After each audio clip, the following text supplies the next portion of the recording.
Hello, and welcome to the Morgue Podcast, presented by me, Ratbag Luke, and my partner in crime. To my, I think, right? To my right is Average Joe. Say hello. Hi, I'm Joe, or your average Joe, as you can see below me there There he somewhere. is, there he is. There you go. So that's me. We I'm here to co-host with my good friend here, Luke, and we're here to bring you an interesting podcast by the seams of things. So so I'm this excited is to find out what it's all about. So Yeah, so this is a true crime mm, podcast. So this is a very serious podcast. Obviously, some of these cases that we will be discussing are still open to this day. Some of these cases are very unknown. No one knows what happened, etc., etc.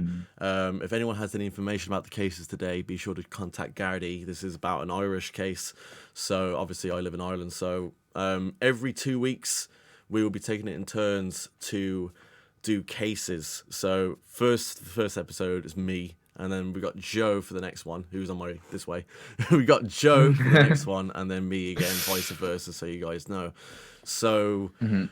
we have a case for you today. I've been researching. I've been in the files researching this case, and I've heard about this case a lot. For a long, long time, I've known about this type of case because obviously I grew up here in Ireland, so I know a lot about it. Joe has no clue, so we're going to get into it. But No, no. this is probably one of the most strangest cases you'll ever think, because there's 9 different cases, but it's all linked. This, like, we Mm. don't know what it is. It could be Ireland's unknown serial killer or what. We don't know. But what this is, it is Ireland's Vanishing Triangle. This is going to be a long one. There's so Ooh. many different cases to get through. We have so much to talk about with every case. So we're going to start off with the first one. Her name was Annie McCarrick. This happened in 1993, and this was the original one. And I have all the notes here for me, so I'm going to read them out. Joe's going to give his thoughts, and we're just going to have a little talk about it and see what actually happened. Because Mm, honestly, mm. to this day, there's not been a single trace of any of these women over the last 25 years, which is mental to me. So we're gonna get into it. That is crazy. Yeah, on a real, it's actually mental. Mm, You're gonna be staggered with all the stuff I have to tell you here, if I'm honest. So Annie McCarrick, right? She was a 26-year-old woman. She lived in Sandymount in Dublin, so it's just below Dublin, like literally just below the okay. Dublin show. So she was in Dublin, but she vanished at the time. She was living in Sandymount. She's originally from Long Island, as well. Long Island in America. She moved to Ireland Mm, firstly in 1987 to studying, teaching at St. Patrick's College. She returned to New York during 1990, but decided to relocate back to Ireland again in early 1993. So that's where she was. She was from America and she came back to Ireland, and she wanted to stay here because she loved the country so much. But mm-hmm. unfortunately, it didn't last long. During the morning of Friday, the 26th of March, 1993, Annie called her friend, Anne O'Dwyer, to see if she would like to go hiking in the Wicklow Mountains later that day. So then once Right, okay. she liked hiking the Wicklow Mountains just below Dublin. She liked to go out hiking and stuff like that. Unfortunately, Anne O'Dwyer, she injured her leg, and she was unable to accompany Annie to go to the Wicklow Mountains. But it then appears that Annie decided to go hiking in the Dublin and Wicklow Mountains by herself. It cannot be ruled Right, out okay. that she arranged to meet with someone else, because we don't know. But however, no evidence has ever been found that she planned to meet someone else that Friday. Mm-hmm. On the morning of Friday, the 26th of March 1993, Annie had 2 housemates that she lived with. They left her apartment to return to their homes in the countryside for the weekend. Annie decided to knit until roughly 11 a.m., then decided to run a few errands. She visited a local bank on Sandy Mountain Road, and then bought some groceries from Quinsworth, which is now Tesco nowadays, also on Sandy Mountain Road. Annie returned home at Mm-hmm. 3 p.m., but she left quickly after that at 3:15 p.m. And she was spotted leaving her apartment building by a young plumber named Bernard Sheeran. He was carrying out work outside of her apartment complex. Surprisingly, Annie never unpacked any of her groceries. She just left her groceries there on the floor without even unpacking a single thing when she Right, came okay. home from grocery shopping, which her friends, when they came back, described was unusual for her. A few minutes later, Annie was spotted by the local fast food shop owner named Bruno Borza walking along New Grove Avenue towards a bus stop.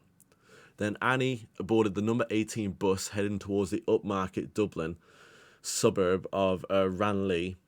Her reason for travelling to Ranelagh was to board another bus that got off the number 44 bus that would bring her to the picturesque village of Enniskerry in the Dublin and Wicklow Mountains. So she was still planning to go to the Wicklow Mountains. She was still on the way, but she dropped all the bags and she just left without a trace, didn't pack anything, didn't go with anything. She just went. She was spotted queuing for the 44 bus by a former work colleague, Emer O'Grady. They both boarded the bus, but Emer got off the bus before Annie did. They never spoke whilst on the bus, but Emer is convinced she saw Annie that day, and the Gardaí have little reason to doubt her on it. Annie would have reached Enniskerry roughly about 5 p.m. that evening, which is rather late to begin exploring the countryside, considering the sunset would start around 6:15 at that time of year in Ireland. One thing that puzzled the Gardaí was at the time was there was no positive sightings of Annie in the village of Enniskerry that evening. Annie was a tall woman. She was 5'8". She had long, flowing, curly hair. She was wearing a distinctive tweed jacket and had an American accent, making it all the more surprising that nobody's actually seen her in the village at all of Enniskerry. And I've been to Enniskerry. It's a small village. I'm surprised that no one actually did see her. One local woman thought that she had sold someone matching Annie's description, saw stamps at a local post office. Unfortunately, there was no CCTV camera footage in the post office at the time. The woman bought the stamps, could not be confirmed as Annie. So someone thought they had a positive sighting, but it's not confirmed. A security guard at the popular pub in Dublin Wicklow, this is where it gets interesting now. So the security guard at a Dublin pub in the Wicklow Mountains is called Johnny Fox's, right? Yeah. He came forward to the Gardaí and he was claiming that he saw Annie in the pub the night that she vanished.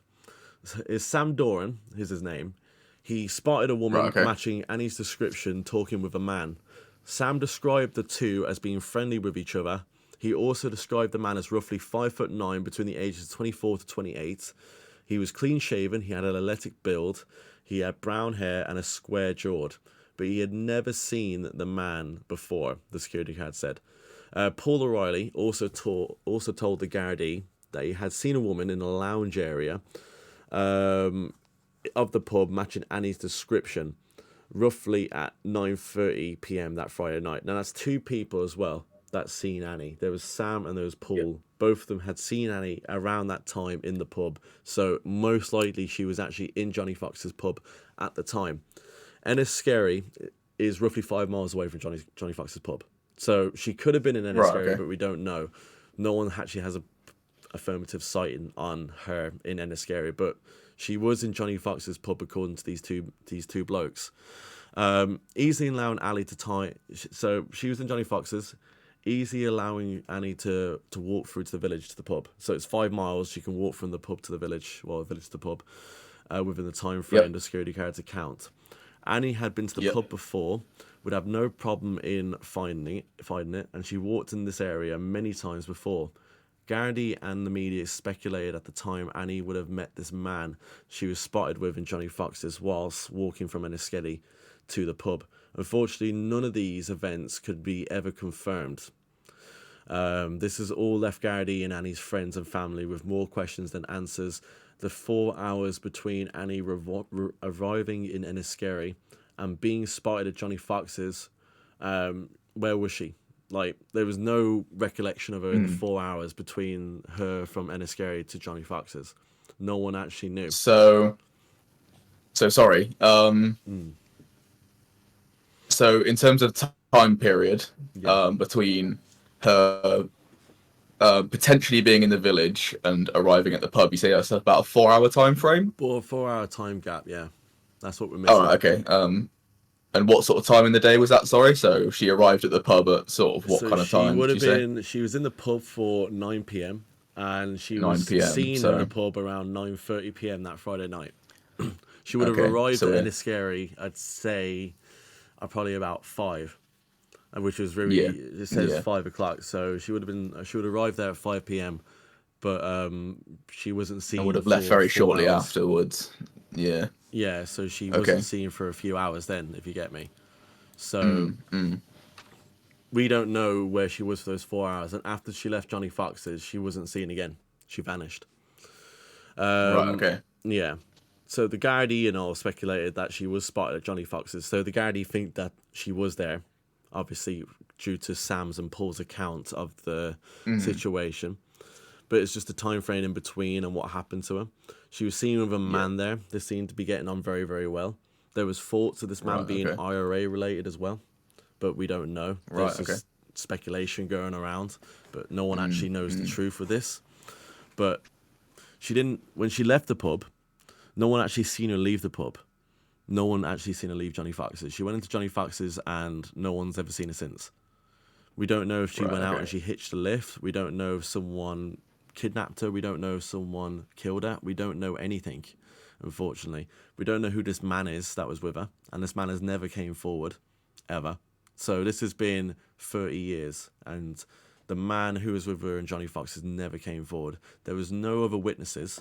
And there's no trace of Annie for the last 30 years. Right, No okay. trace. There's no CCTV footage. There's no body. There's no nothing. No one knows where she's gone.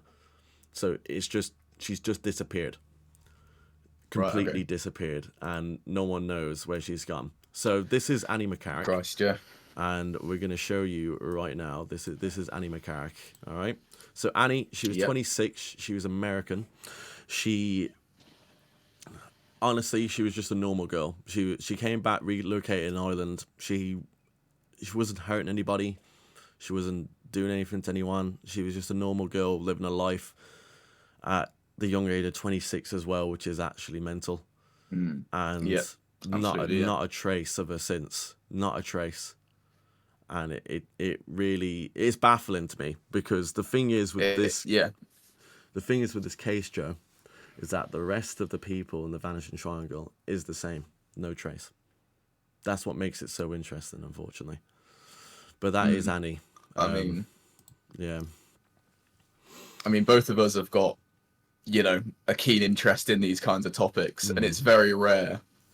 Yeah, I'm sure you'll agree that it's very rare for just sort of absolutely nothing to sort of come up in terms of evidence or in terms of trace of Nothing. of people, over a sort of almost 30-year period. It's a very rare thing to happen. So, and for that to happen to every single one of them as well, that's, like you say, it's absolutely baffling, and certainly very interesting as to how that even sort of was able to happen. So, Well, the thing is, it's like it wasn't even like pitch black and all.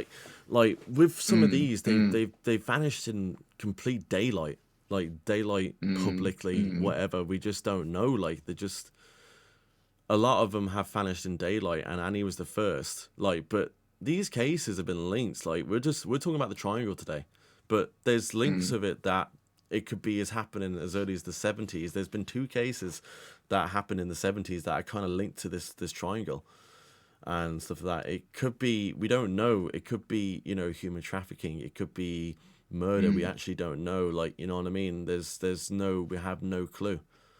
That's what makes there's it a lot so, of potential there, isn't there? so Yeah. baffling. And a lot of these cases are getting reopened as well, because the Gardaí are desperately trying to find new evidence and all, And rightfully so, because no matter how long it's been, I think it's always right to try and search for an answer. I mean, the family are going to want answers. The families to all these people are going to want answers. So That's it, yeah. I don't think after any amount of time, I think it's always right to keep searching and to keep looking. So I think it's good that they're continuing to do Plus that as anyway. well, So if anyone has any information about the women in these cases, be sure to contact Gardaí immediately. If you have any information whatsoever, any bit of help for them is a big help.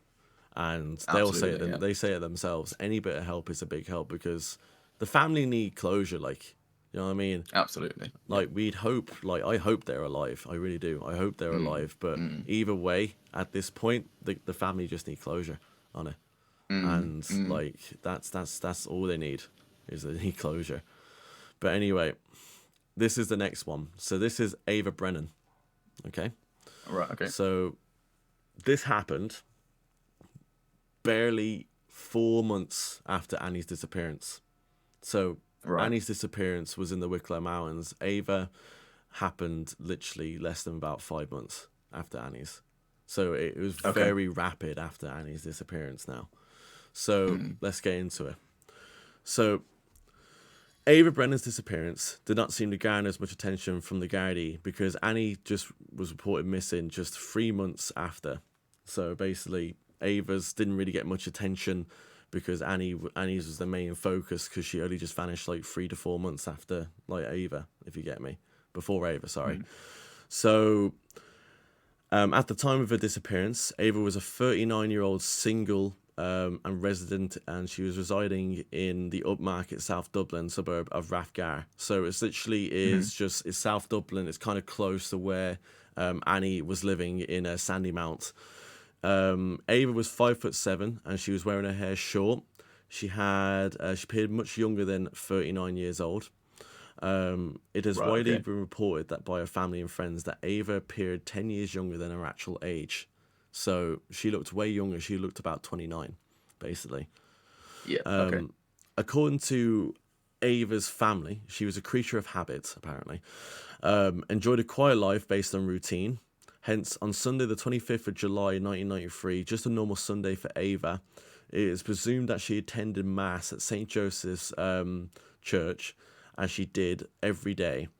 It is presumed that she walked from the church to her parents' home in Rathgar via the Templuge Road, arriving at her parents' roughly around 1 p.m.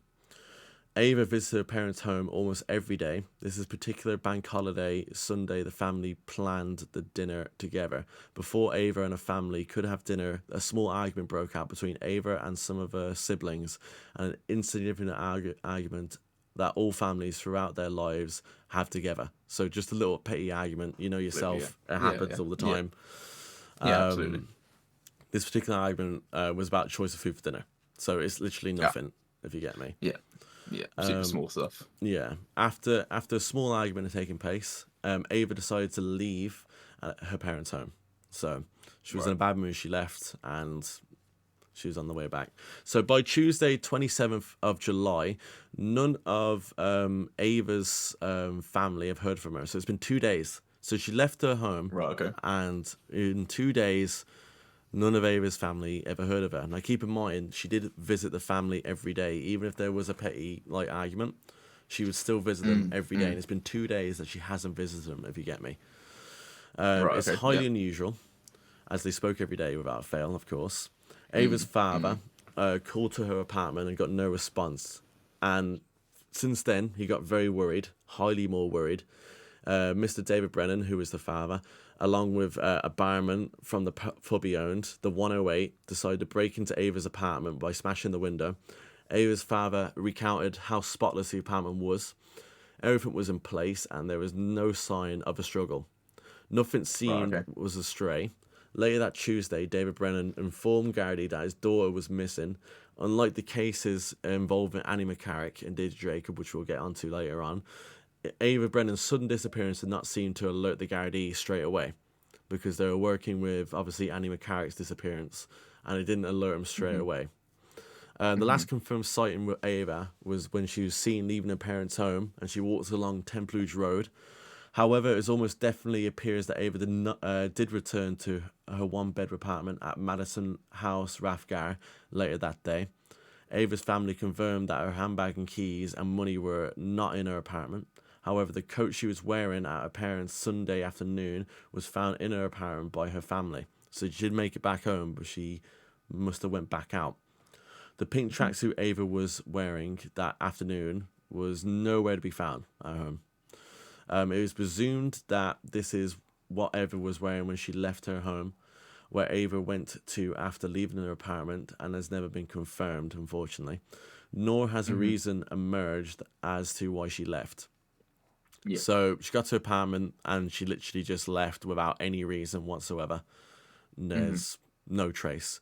According to Ava's sister, the family were told by the Gardaí that Ava was over 21 years of age, and that they did not believe that her disappearance was a result of crime. When the Gardaí were informed that Ava sometimes suffered from depression, and they suggested that Ava may have committed suicide, Ava's family disputed this theory with good reason. It seemed that Ava was a staunch Catholic, a strong Catholic. There was no suicide note, and Ava's remains were never found. As the Gardaí seemed to have little interest at the time in pursuing the matter, David Brennan, who was the member of the Fianna Fáil party at the time as well, used his connections to enlist the help of them. So Fianna Fáil, if you don't know, they are a political party. They run for office and stuff like that, like same with Sinn Féin and stuff like that. Like, so they are a party. So to enlist them help of the Irish stead, Albert Reynolds. So he was the Irish head of state, and Mr. Brennan had a lot of connections in that field. In compelling the authorities to act on his daughter's disappearance, thanks to Mr. Brennan's persistence, detectives began to investigate it finally. So it took literally the father to use his connections to get them to investigate the case. And they're lucky that he did, because if he didn't have those connections, how the hell would he, you know... Yeah, you know what I mean? Yeah. It's disgusting in my opinion, like, but absolutely, yeah. At the same time, like, you know, there's no excusing it. There is no excusing that. Every missing persons case should be fucking treated the same, you know? Absolutely. Unfortunately, Ava had already been missing for over a month when this happened. A forensic examination of Ava's apartment was conducted, but her family had already cleaned up as the apartment had begun gathering dust and was becoming unkept. Thus, the examination uncovered no evidence. The rather late investigation unfortunately shed no light on what may have happened to Ava. Nothing. A month after a disappearance, until they decided to investigate. Like, you could have had clues there, like, you know? They could have had clues there. It is known that at the time Ava returned to and left her home that Sunday, but what is most remarkable is that there was no reported sightings of Ava since she was seen leaving her parents' home. So there was no sightings of Ava of her walking back to her own house. There was no sightings of Ava of her leaving her own house, and there have been no sightings since. Which is staggering in my opinion. Yeah, absolutely. To get from it says here, to get from a parent's home to her apartment, Ava will have to walk along a populated Templuge road. It's a very popular road in Dublin. Through the centre of Tenor, which contains several restaurants, pubs, businesses, before reaching her home in Madison House, Rathgar Avenue.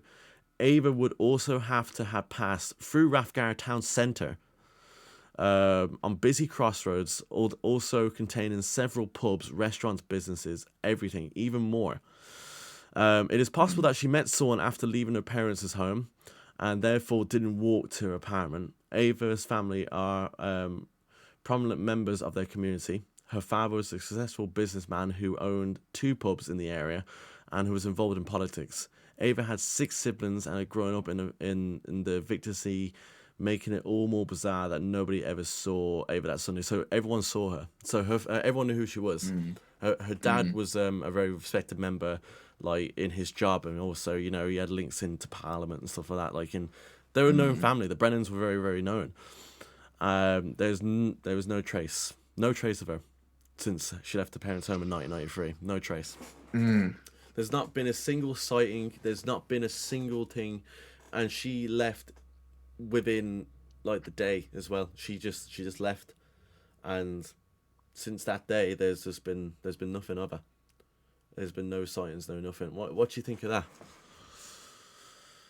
Sort of the first things that sort of came to my mind were just sort of like the very sort of different circumstances, you know, sort of compared to the first one we talked about there, where it was, you know, quite it was sort of late in the evening, potentially fairly secluded. Sort of taking a guess at this pub she was at was pretty out of the way. You know, sort of pretty quiet area. Whereas, you know, like you say, when this time around we're talking about we're talking about a busy area and a very, you know, sort of populated area. You know, sort of, and we're talking about someone that was very well known within the community. You know, compared to someone who obviously might have had a little bit less sort of in terms of connections in Ireland, as someone who had obviously, sort of moved here from America, moved there from America. So, So like, yeah. it's it's it's it's interesting, sort of in the sense that, like you say, we're talking about a person who is sort of, prominent in the community in a sort of a populated place, populated area, and was sort of, like you say, after leaving her parents house, even though you suggested there were signs there that she did make it home, as the coat that she was wearing was found at her apartment, but other than that, there's no indication of anywhere she could have gone or been, sort of following that. So what we do know for this is that there is a specific type of woman that this person is going for, if it is the same person. So Annie McCarrick was a 26-year-old. Keep in mind, her family also said that Ava Brennan, she was 39, but she looked 10 years younger. So she looked like she was in her 20s.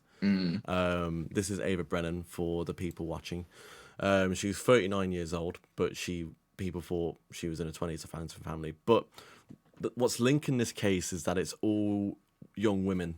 All of them are young women, and as you were saying, there's been no trace of it. The only trace that we know that she was in an apartment, she was wearing the same jacket that she was at her family's house. No, there was no bag, no keys, no nothing left. It was just her jacket, and she went out without a jacket. No one knows why she went out, and that's what makes it so.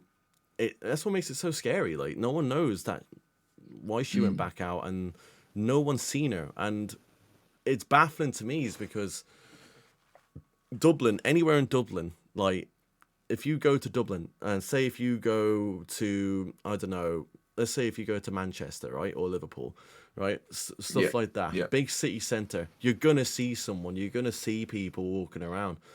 I don't know. My theory for her is that I think is when do you know what I think, Joe? With the Ava Brennan case, I think that she was snatched up when she left her apartment. So I think when she got to her apartment again, she might have walked past through the busy roads, or she could have been snatched up. Well, it wouldn't make sense. She wouldn't have been snatched up before, like, she left her parents' house. But I think someone followed her home, and I think someone, when she got to the apartment, I think as soon as she opened the door to go back out again, he might have knocked the door, and she might have opened it, and then there you go, just gone. Literally like that. She might have just got in, and she probably still had a handbag on her. And he might have just took the handbag as well. We don't know. He might have just went and seen the handbag, took the handbag, and just took her away. We don't know. Like, there's no sightings. With the Annie McCarrick case, as you were saying, like, there's no different similarities, really. Like, they're all young women. Annie McCarrick was American. Like, he's not going for strictly Irish women. You know what I mean? Like, and she disappeared after Johnny Fox's, but she was seen with a man who was there, and the man hasn't come forward since, which I think is strange. So I don't know. Like, if I'm honest, it's baffling to me. Like, you know what I mean? And that was only 3 months after. So the person who's doing this, if it is one person or a group of people, I don't know. It could be murder, or it could be human trafficking. We don't know, but there's not been a trace of Ava Brennan or Annie McCarrick since those fateful days, the 26th of March 1993, and then Ava the 25th of July 1993. Not a trace of them. No sightings, no nothing. Going back to Ava for a second there, I'm sort of thinking about, you brought up for a moment there about imagine, you're sort of being in a city centre, and like you said, you're going to see people around. But, I'm sort of thinking about my experiences walking through city centres and stuff like that. And, as much as you see people around, you see lots of people around. But obviously, sort of think for yourself as well. Like, when you're walking around a city, do you really sort of take the time to notice the identities of the people you walk past? You know what I mean? Like, you could have spotted someone, you could have walked, sort of clean past someone, sort of 20 minutes, prior, and then the police officer comes up to you and says, have you seen this person? And you're more likely going to go around and go, no, not a clue, because we just don't sort of, sort of take the time to, identify people, do we? So unless you were spotted by, someone that she was familiar with, or someone that was familiar with her, it was probably quite unlikely that quite unlikely that, you know, they would have recognized her. But at the same time, you know, if something was to happen to her in the middle of the street, you know, obviously if, you know, people are going to see that if it happens out in the open. So you have to presume that, you know, while nobody might have recognized her, you have to presume that, you know, it at least happened in a place where no one, you know, saw the events of what happened. Otherwise, someone would have come forward with that. That's what I'm thinking as well. I completely agree with you on that. When I think more, like, you know, when you're in a city centre and there's people walking around, like, people don't, when they're in a rush, like they're trying to get to A to B, trying to get to their job, trying to get to the shops. They're not really like looking around for people, if you get me. They're not really like keeping an eye on who's around and stuff like that. You know what I mean? So you're completely right with what you're saying with that. It's still amazing to me how no one has actually seen it. Like, because remember, the Brennans were very well known. So, like, people knew who Ava was. But, like, not a single sight, and no one's come forward on it either. There's been no one came forward. Like, so we know, obviously, only her family came forward with Ava. Obviously, with Annie McCarrick, you know, 2 security guards came forward with Sam and Paul. They both came forward, seeing her and Johnny Fox's. But, like, with Ava, there's just been nothing. No one came up at all. And that baffles me. Not a single person, not a single witness. Like, it's interesting to think as well about you know, like you were saying, I'm presuming, you know, you sort of didn't bring anything up about it, which sort of makes me presume that you know, with the case with Annie, that I'm presuming the, you know, the Gardaí got involved sort of straight away with that and sort of proceeded to investigate fairly rapidly, whereas they did. You know, like you were saying with the case with Anna, they took a, you know, a month and a whole lot of persuasion to actually get round to, you know, even looking at it, which it makes you wonder why. You know, like you said, you know, you can kind of presume that they were already caught up with the previous case, but, you know, surely, you know, you get another case of a missing person and you'd think, you know, we want to start, you know, in a, you know, sort of in the same sort of, you know, sort of general area, at least, you know, in terms of the you know, the greater area of Dublin. You'd like to think, you know, we want to start looking at this, but it's interesting that they didn't. Yeah, you're right. Dead right. At the time, I don't think they realised what they had on their hands. I don't think they realised they had... It could be a serial killer on the loose. You don't know. I don't think they realised they had that on their hands. But, like... That's what I thought as well, because, you know, I thought, you know, I feel like it's a bit too early on there to start thinking, you know, that they might be connected, because, you know, people go missing all the time, and you know, it's you know, obviously easy to look back in hindsight and say, oh well, you know, that's the thing. But the that thing is, person as went well, missing in this place, this person went missing in this place. But the reason why they didn't make a big deal out of it as well, it says it in the case files that I was reading, is that, you know, Ava Brennan, who was 39, this is 1993. But they didn't, because she suffered with depression, they thought, she just went out for a walk and stuff like that, you know what I mean? Or she tried to do a suicide attempt. But, like, that wasn't the case. Like, her dad knew. Like, the family knew, like, do you know what I mean? But even still, you know, because I mean, I'm not sure sort of, I mean, obviously in 1993 it was a different time, but, you know, you'd like to think, you know, even sort of back then, you'd like to think, you know, someone disappears, potentially having committed suicide or you know, gone out to cause themselves some kind of harm. You'd like to think that the police would at least go and look and see if they could find out what happened, you know, rather than just sort of saying, oh, you know, she's probably done this and calling it a day. You know what I mean? I feel like that's, you know, super sort of weird as to why they'd you know, sort of approach it that way. But you know, I agree. Like, it's fucking maybe they it's weird to me anyway. It's weird to me. I don't get it. I don't get it at all. Like, obviously it is a different time, and they probably didn't take mental health as seriously back then as they do now. In nowadays, but they didn't. I don't think they realized at the time that they could have potential serial killer on their hands, and this person still hasn't been identified. It could be one or more people. It could be, we don't know, but every case is linked with the way it happens. So this one is the next one. So, by the way, anyone that has any information over Annie McCarrick or Ava Brennan, please do contact Gardaí as quickly as you can. If you have any information, contact them on 112. That's the Guard. That's the number to ring for the Gardaí. Obviously, they have their own helpline number too. But if you have any information, ring that straight away. Same with this case as well. So this is the case of Imelda Keenan. So this is a big difference. So basically, this is Waterford. Now Waterford is about, I reckon, 100 miles south of Dublin. So Dublin is right here on the right here, right, and then Waterford's down there here, if you get me. So it's another city, but it's further south. So this is Imelda Keenan. So at the time of her disappearance, Imelda Keenan was 22 years old and she lived in Waterford City. So as we know, 100 miles south of Dublin. So the first two disappearances are around Dublin, and then this one is in Waterford. She was originally from Mount Mellick, County Laois, but she moved to Waterford in the late 1980s. So by 1993, Imelda was engaged to a long-time partner, Mark Wall, who she shared a small apartment with. During the afternoon of Monday, the 3rd of January 1994, so it's been half a year since the disappearance of Ava Brennan in July, and now we're at January 94, and it's happening again. As reported by Mark Wall, who was her her partner, Imelda left her apartment on William Street, Waterford City, just after 1 p.m. to collect social welfare payment from the local post office.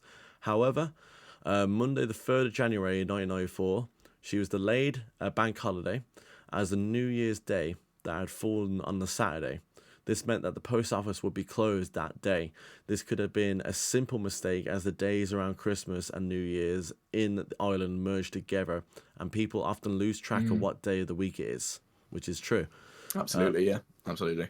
Also, Imelda was a student. Remember, she was 22 years old, studying and computing in CTI, Waterford. She would have had prolonged holidays over the Christmas period, and perhaps making her unaware that the 3rd of January was a bank holiday. At 1:30 p.m. that afternoon, Imelda was spotted by a local doctor's secretary on Lambert Street, Waterford. According to the author Barry Cummins, the secretary knew Imelda Keenan, and she drove from the quay into Williams Street. Imelda stopped in the middle of the road to allow her car to pass. Right. The secretary then saw Imelda walk again around the corner at the Tower Hotel on Lambert Street. So I actually know where this is. The Tower Hotel, okay. If you drive into Waterford, you just go across the little bridge and you can see it on the quayfront, the Tower Hotel. It's literally right at the quayfront. So it's right at the quay. I've actually been there, which is kind of mental for me. But yeah, it's right there on Lambert Street. However, this sighting can be disputed, and has accounted that the secretary knew Imelda. Nevertheless, this is the last reported sighting of Imelda. So the secretary did see her, but it's disputed that she might not have known her, but it is the last sighting of her, apparently. When Imelda's family arrived at the apartment, after she reported missing, they found Imelda's glasses, handbag, and cigarettes. They also found Christmas presents addressed to Imelda, unopened, leading them to believe that she hadn't run away. Imelda's family also found it unusual that she didn't return home to Mount Mellick, County Laois for Christmas in 1993, as she always would, usually. Imelda had arranged with her brother Ned, who also lived in Waterford, to travel home together on the train on the 23rd of December. However, Imelda cancelled this arrangement with Ned and told him that she will get a later train to County Laois, which was unusual for Imelda, especially to travel alone. There was no active train station in Mount Mellick. Imelda would have had to take the train to the nearby Port Laois and then arrange transport to Mount Mellick, which is, I'd say, another hour or something like that away from Mount Mellick. No information has ever emerged confirming that Imelda took the later train to County Laois, although there was a reported sighting of Imelda walking along the quays towards Plunkett train station in Waterford City on the 23rd of December. Much like the disappearance of Ava Brennan, the Gardaí was slow to act on this case as well. She labelled Imelda's case as disappearance as unsuspicious. So unsuspicious. So they thought she ran away, pretty much. There was no forensic examination at Imelda's apartment, again, as you know, with Ava. However, the river Sura near Imelda's home was searched, but no evidence of Imelda was found. Imelda made numerous contacts throughout the world, even though she was known as the Citizens Band Radio. These contacts were allowed to follow up, but no leads were established. Imelda had a total of 9 siblings and a small circle of friends, and yet none reported any signs of Imelda planning to run away in the days and weeks leading up to the 5th of January, nor did they report any contact with Imelda after the 5th of January. On the 3rd of January 2022, Imelda would have been missing for 28 years. Unfortunately, there is little indication that Imelda will be found, nor will the family get the answer that they deserve. And that's it. That's all I have for her. There's nothing else. So, Right, okay. This happened. I was thinking for a sec there about like you brought up again, the fact that the the Gardaí was sort of sort of very sort of slow in terms of response on that, and it I sort of thought back to obviously like you said they were the same with the previous case with Ava, but I feel like I'm not sure if this is true in Ireland. Obviously, I don't live in Ireland, but obviously, I know it's true in a lot of places that people legally have the right to disappear if they choose to. So I guess in the sense that sort of the Gardaí sort of immediately writing this off as they probably just chose to run away or to disappear. That was kind of their rationale for not choosing to pursue it, because people sort of have the right to disappear should they choose to. Exactly. So obviously for them to immediately write it off as such and say she probably just ran away, no bother, it is what it is. But it's something worth considering, for sure. It's something worth considering. So this is the first time that a disappearance has happened outside of the Dublin County. So this is Waterford. So this is very far south, Waterford City. Imelda Keenan was only 22 years old, so she would have been the youngest so far to have disappeared. This is Imelda Keenan. She was the youngest so far to have disappeared. She was just seen doing a normal thing, and she's just disappeared. What surprised me was that she decided to tell her brother Ned that she wasn't going on the same train as him back home to Laois, when they usually always would. So I don't know if she was meeting someone. I don't know if someone was following her or keeping her worried. But if someone was following her, so that wouldn't it make sense for her to, stick with Ned to go onto the train? If you get me, wouldn't it? Wouldn't it? Like, I just don't know. Like, because she was in Waterford and she was just a young student and just hasn't been seen since. Just nothing again. And yet again, Gardaí is slow to react. Obviously, what you said there makes total sense and very, very valid. But I don't think the Gardaí, yet again, it's been three disappearances now. We still don't know to this day what happened to Imelda Keenan. But this has been 3 times now. The same thing. Young woman in her 20s, even though Ava was in her 30s, but she did look like she was in her 20s, has disappeared in a city centre or like in somewhere around a city in the east of Ireland. This is the third time it's happened now, and I think they're starting to get onto it now. But like, you can see the pattern: young girl, disappearing. Yeah. Every girl so far has been a brunette so far, but that changes. But disappearing on their own, gone, no trace again. We have nothing to go on. The Gardaí have nothing to go on with it. No, nothing came through for forensics in either of the 3 cases so far that we've talked about. There's been no trace whatsoever. Like the best lead that we have of a person interested is Annie McCarrick's disappearance with your man that she was with and Johnny Fox's. Other than that, we don't know what happened to Ava, and we don't know what happened to Imelda Keenan. Like, you know what I mean? And Imelda Keenan had a partner and all, like, and she just disappeared, and no one knows exactly what happened. And it's it's baffling to me. It really is. It's baffling to me on how these cases are happening, how this stuff is going on. It yeah, it makes me wonder. Like you brought up the the sort of the part with of Annie, sort of initially being spotted with someone at the pub. It makes me wonder if sort of the reason why there was so little in terms of evidence, or even in terms of sort of anything cluing in as to these people's disappearances and stuff, whether it was this whoever's responsible for it, whether it was their thing just to build up some kind of positive relationship or some kind of positive sort of rapport with whoever it is that they're kind of sort of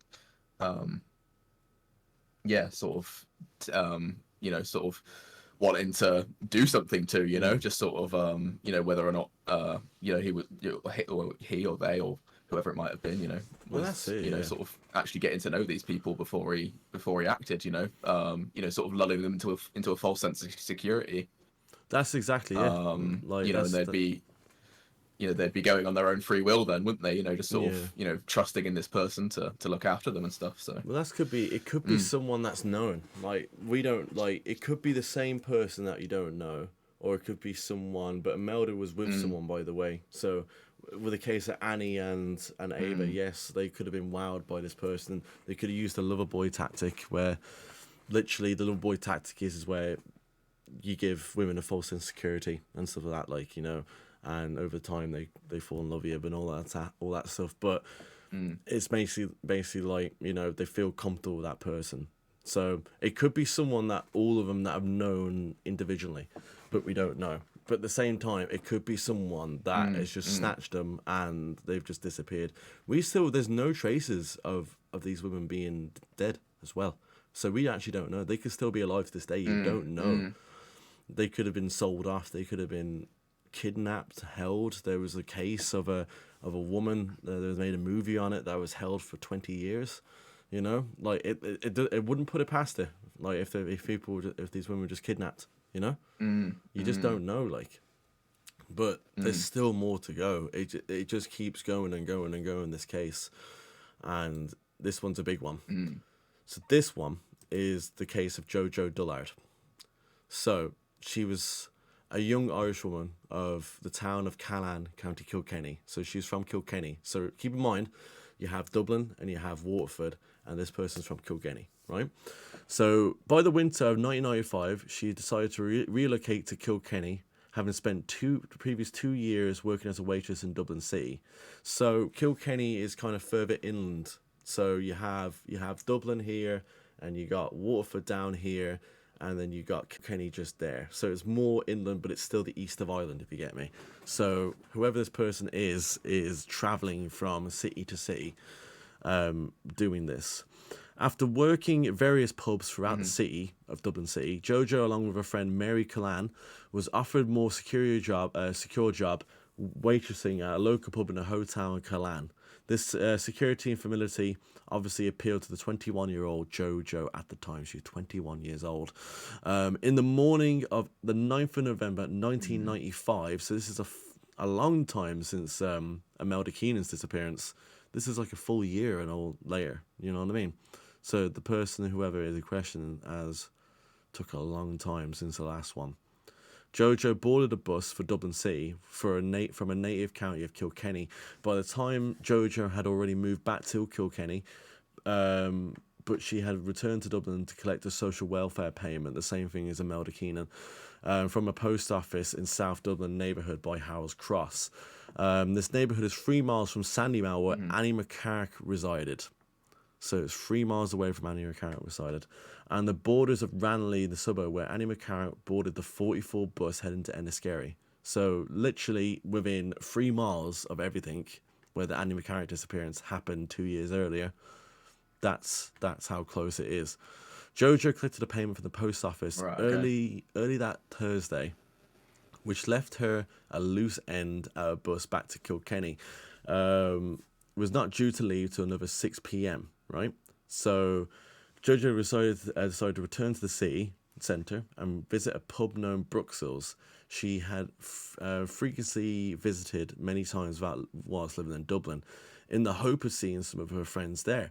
Jojo was delighted to discover that a friend of hers was working behind the bar and later joined by an ex-boyfriend of Jojo's at 2:30 p.m. So she had to wait till 6. So she had 3.5 hours to wait, pretty much. And according to retired Gardaí detective Alan Bailey, Jojo and ex-boyfriend seemed to reconcile their flame that afternoon. After having a few drinks, Jojo decided to spend the night in Dublin. However, Jojo's ex-boyfriend, current girlfriend, showed up at Bruxelles and had a brief argument, and ensued Jojo's ex left with his current girlfriend. The sequence of events had effectively left Jojo stranded in Dublin City, as her bus to Kilkenny had long since departed. So this is back in Dublin again. So I thought it was in Kilkenny, and I'd done my research, and it's in Dublin this time again.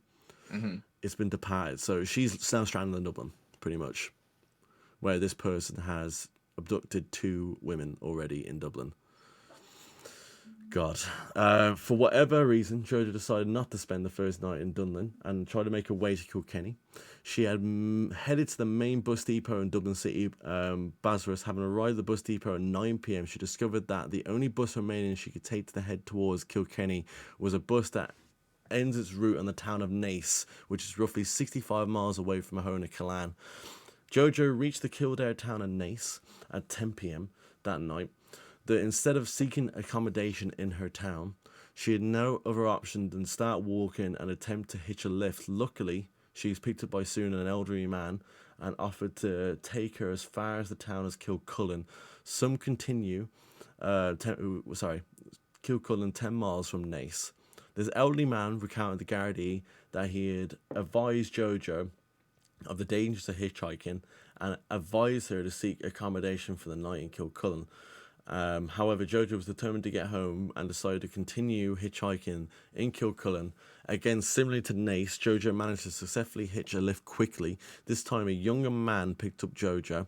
He was able to take Jojo as far as Kildare town, known as the Moon, leaving her some 45 miles away from home. By the time Jojo reached Moan, it was 11:30 p.m. The small town that was mostly dark and deserted by this stage. Jojo then decided to head to the phone box, which had never been one of the few bright lights in the town. At the phone box, Jojo decided to call her friend Mary Callan, whilst also attempting to flag down any passing cars. Jojo successfully got through to her friend and began informing her about her predicament in getting home. She then started telling Mary about her day in Bruxelles, when suddenly a car started to approach the phone box. Jojo asked Mary to hold on as she attempted to hitch a lift from the car. After half a minute later, she returned to the phone to inform Mary that she got a lift and she will be off. This phone call would be the last time Mary or any of Jojo's friends or family would have any contact with Jojo. Right, okay. Despite being widely accepted in the public and media circles, Moon may not be the last place Jojo was seen alive. Numerous witnesses from a small village in Castledermot, some 4 miles south of Moon, came forward to the Gardaí, stating that had seen a woman matching Jojo's description walking to the main street of the village close to midnight. The time frame from the witnesses' accounts matched with Jojo being driven from Moon to Castledermot between 11:30 p.m. and 11:40 p.m. A man had spotted a woman matching Jojo as he walked into the fast food shop. He told Gardaí he observed the woman walking the main street towards the road that would take her towards Carlow. This would have been the direction Jojo would have had to take when she was heading for Castledermot to Kilkenny. None of the witnesses of the sightings in the village of Castledermot could be fully confirmed and made the investigation all but more complex. Roughly a year after Jojo vanished, a taxi man from County Waterford, roughly 62 miles of Moon, County Kildare, came forward to Gardaí, stating that the night Jojo vanished, the outside small village of Kilmacow of County Waterford, he spotted a car parked on the side of the road. as he nearly noticed a man urinating. The taxi driver thought nothing of this until suddenly a young woman matching Jojo's description suddenly bolted out the car through a side door, and at the rear of the car, proceeded to run in onto the roadway. The woman was barefoot, appeared to be in the taxi driver. The woman was barefoot and appeared to the taxi driver as he was trying to escape from the two men. There was two men.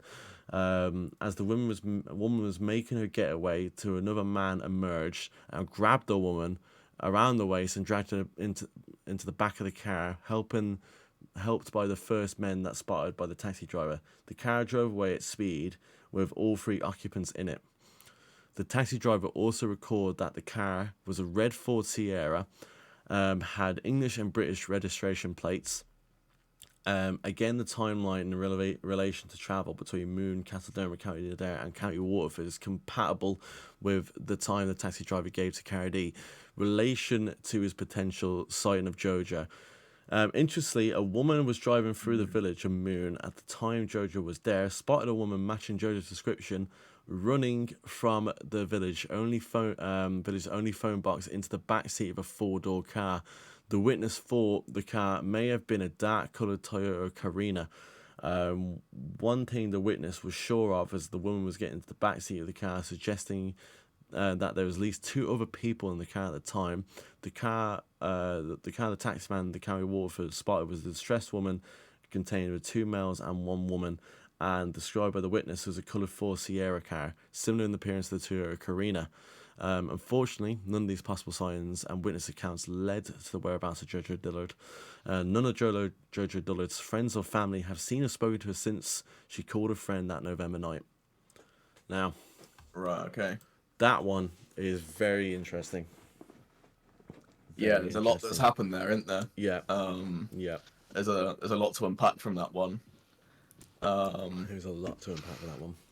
Obviously, you can assume, obviously the, sort of that last, that last encounter there where she was, picked up after being on the phone to a friend is obviously more than likely where things unraveled. And, yeah, I agree. Whether there was, sort of any sort of further, sort of drop-offs or whatnot. Maybe she was dropped off somewhere else and then maybe picked up again, and then you can't say, but obviously, the fact that last encounter there was the last one is certainly a good indicator that whoever that was must have been our person. But and obviously the thing you brought up there about sort of the car and sort of a lot of matching descriptions from various people, sort of regarding very similar looking vehicles. So yeah, it would be interesting to see if that comes up again at any point, or or if there's anything else going on there that you could piece together. But I'm trying to piece it together. It was a big one. That one's a really big one. I was trying to piece it together because a Toyota Carina and a Ford Sierra are similar looking cars, both of them in the same colour of red. The time frame matches up as well. And obviously, Imelda Keenan also went missing in Waterford too, but she went missing in Kildare. But if the taxi driver's statement was right, then obviously this person might be residing around Waterford or Dublin, around city centre area, if you get me. It's not that, see, it's a small country. You don't have to drive that far to get to places, It takes you 3.5 hours to get from one side to the other, if you get me.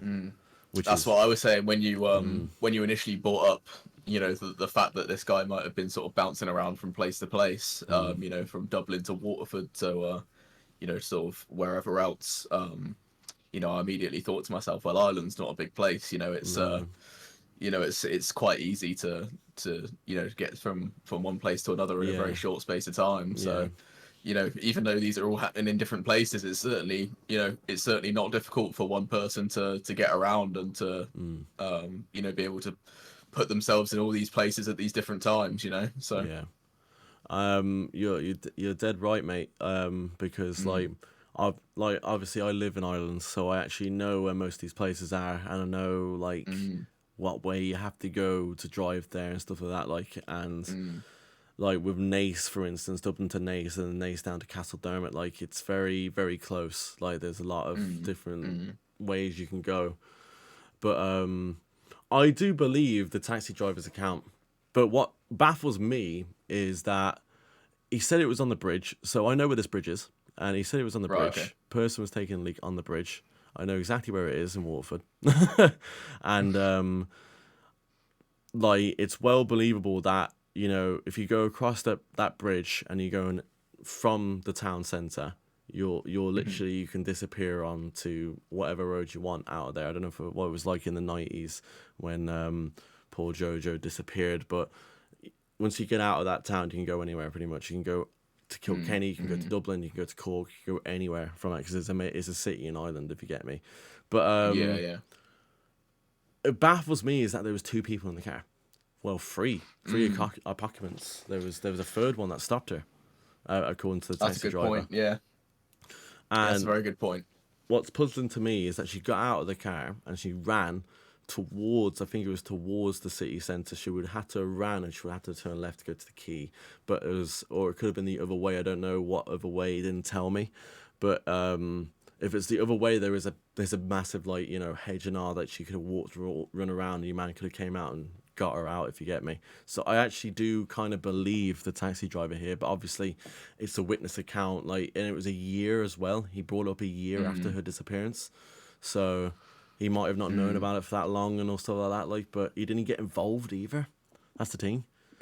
Like, but would you though? Would you get involved with that if you see that? That And was there's two people. Like, would you get involved and would you try and stop it, or would you just watch? Because the taxi driver just watched. Do you know what I mean? Yeah. I mean, you'd at least like to think that you'd you know, that you'd at least inform the authorities, because you know, obviously I understand from the perspective of you might want to, you know, you might not want to get involved if, you know, this, you know, we presume this car is occupied by potentially 2 or 3 other people. Yeah. You know, do you really want to be going into a situation where you're potentially 3 on 1? You know what I mean? So you know, it's a dangerous situation to put yourself in, and I'd understand why. I Obviously, understand as well. you know, no one would want to put themselves in that situation. I'm sure neither of us would want to. But But obviously, like at the time as well, obviously some people might have known about this. Remember what we said, Gardaí and Imelda Keenan. With Imelda Keenan and Ava Brennan, it wasn't really documented that much, if you get me. The tabloids weren't really on it, and the Gardaí themselves weren't really investigating it. The only one was Annie McCarrick. No one knew at this time these were getting linked until obviously the later cases.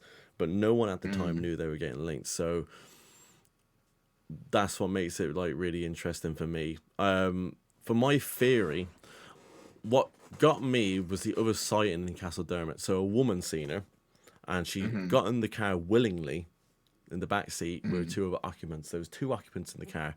She got into the back seat willingly, and then obviously when they got to Waterford, she was running for her life. She was bolting out of it. So obviously when she was in Castledermot, when she got off the payphone, that was obviously the last time everyone who spoke to her.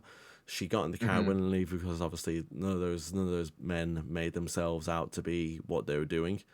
So she got in willingly, and she obviously wanted to get a lift home. And then obviously that wasn't the case.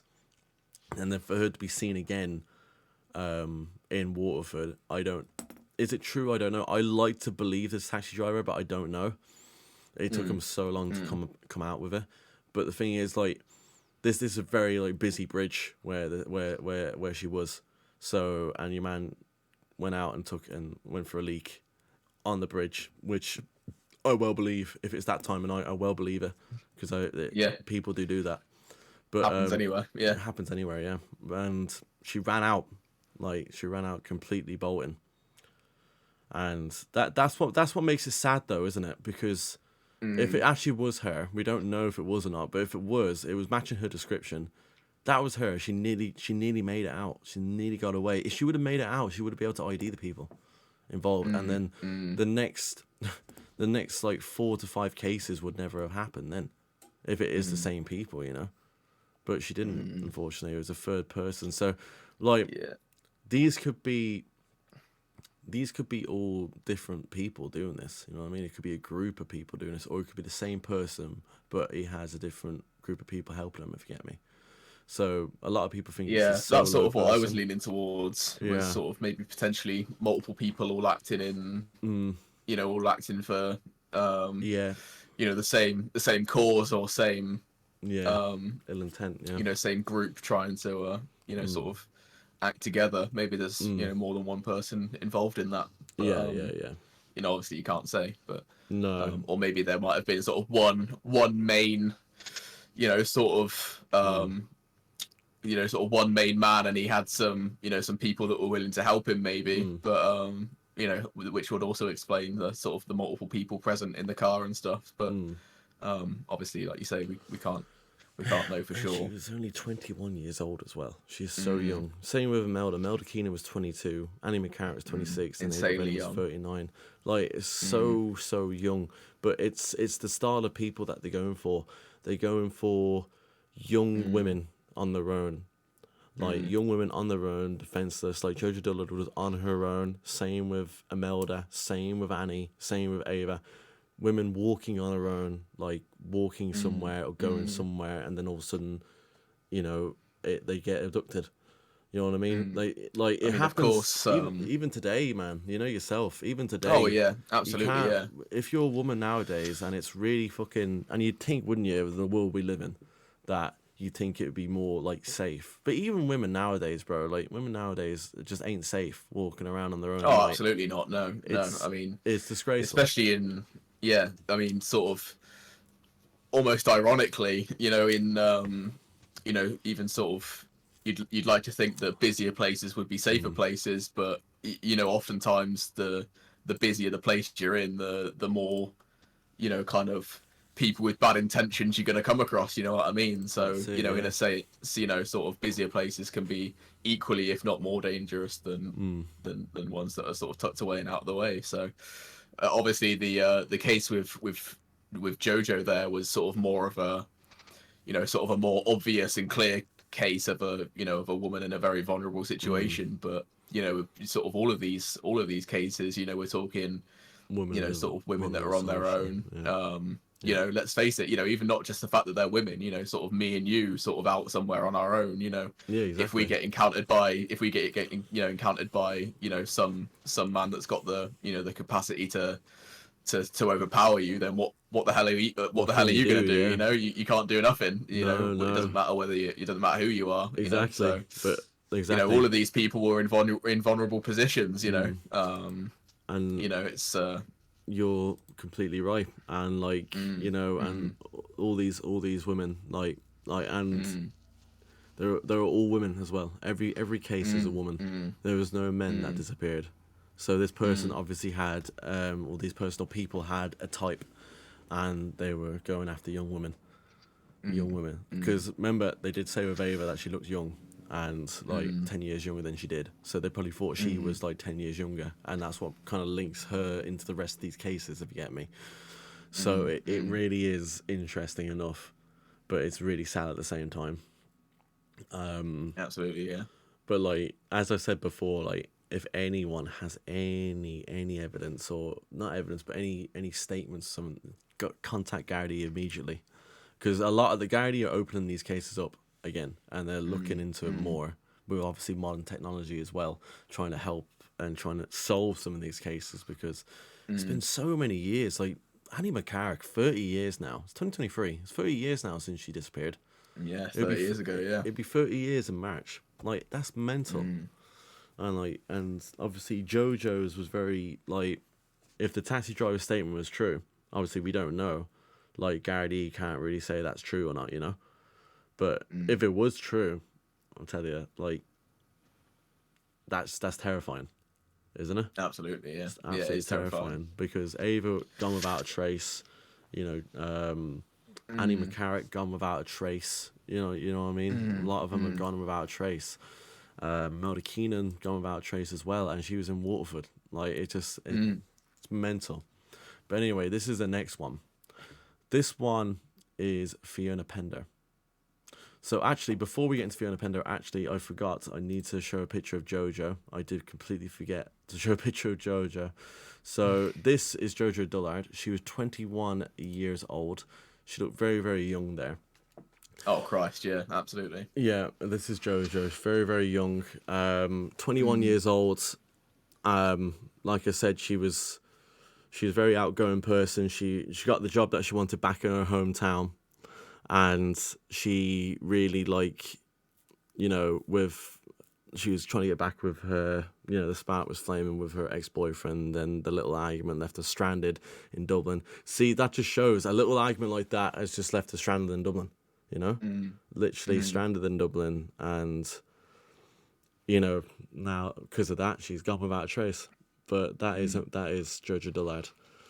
And I mean, it happens. I mean, it sort of, when you brought up, I think you mentioned there at one point, didn't you, about, sort of the older man who picked her up and warned her about, maybe you should, look at, sort of getting, accommodation at where you're at. But, I've been in, situations before where, I can think of, several occasions where, I've almost been stranded in London and places like that. And, you're so stressed and so, caught up on, like, your mind can't think of anything other than just like, I want to get home. That's my only goal right now, is to get home, and, sort of the potential of, sort of putting yourself in a position where you might have to stay somewhere the night and, sort of travel back the next day. You don't want to do that. And, I definitely understand the position of just wanting to get home by any means necessary. And, sometimes it's, as much as obviously, you want to be in the safety of your own home, sometimes it's not, the ways and means that you've got available to you of getting there aren't always the safest. And,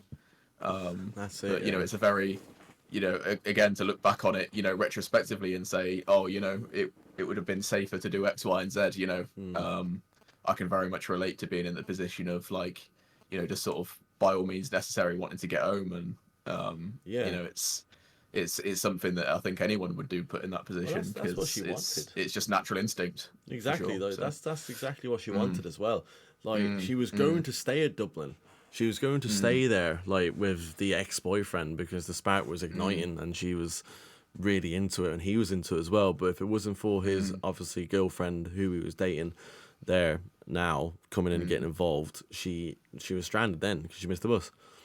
But she would have stayed, she would have went back home, but she was planning to stay in Dublin because of him. But obviously it didn't pan out, and that's just happened now, and she hasn't been seen since. And I bet you the ex-boyfriend feels awful as well. I bet he feels fucking terrible. Oh, absolutely, yeah, absolutely. Like, I mean, but he's been unnamed as well. I can get a name for him. Yeah, we all do, sort of crazy things that, I imagine we've all probably ended up in situations where, we've maybe left someone in a vulnerable position by, either just by circumstance or whatever. You leave your mate somewhere on a night out or whatever. It happens, doesn't it? You know what I mean? Like, we've all done it, but like, you never know that's gonna be, that's going to be the last time you're going to see that person. And, like you say, looking back on it and realizing, oh God, what I've done there has contributed to what's happened here. You can only imagine how devastating that must be. That's it, yeah. And it's terrible for the family and all. You know what I mean? It's terrible for the for the family. Everything. Oh, absolutely, yeah. Like she was like, these girls weren't hurting anyone. Like, these are just normal girls doing their thing, working, studying, like doing what they were doing, like, just being young. 21 years old Jojo was. Oh yeah, it's like super young. It's super young, like, and it's just this mental how this happened and stuff like that, you know what I mean? And yet again, Gardaí have no trace. No, there's no trace of her disappearance. It's like there's no prints, there's no DNA, there's no forensic evidence, Joe. There's nothing. This is what makes it so weird. It's just it's like they've vanished into thin air. Every one of these cases vanished into thin air. So I don't know. I remember, if anyone has any information, do contact Gardaí of anyone in the case, especially even with Jojo Dullard that we just talked about. Contact Gardaí straight away if you've got any information. Because I'm going to keep saying that as well for every case as well, So make sure you fucking contact Gardaí, guys, because if you guys have any information whatsoever, no matter, even if it's a little sighting or even if it's, you know, something that you thought of, like, anything helps, doesn't it, Joe? Anything helps the Absolutely. Gardaí, Absolutely, like. yeah. But we're going to talk about Fiona Pender next. This one is very sad. I can't lie, Right, and okay. you'll find out why. But it when I was just searching this and getting the notes down for my notepad and the case files, this one's very sad. So, Fiona Pender, she was a hairdresser and a part-time model. She was from Tullamore, County Offaly, so she's right in the centre of Ireland. If you don't know, if anyone doesn't know, Offaly's right in the centre in the very Midland, if you get me. So that's where she's from. A large rural town in the Irish Midlands. She's 60 miles west of Dublin City. At the time of her disappearance, Fiona was 25 years of age. So she's the same age as us, Joe. And she was also 7 months pregnant at the time of her disappearance. During the summer of 1996, she was sharing a small apartment with her then boyfriend John Thompson on the main street of Tullamore, known simply as Church Street.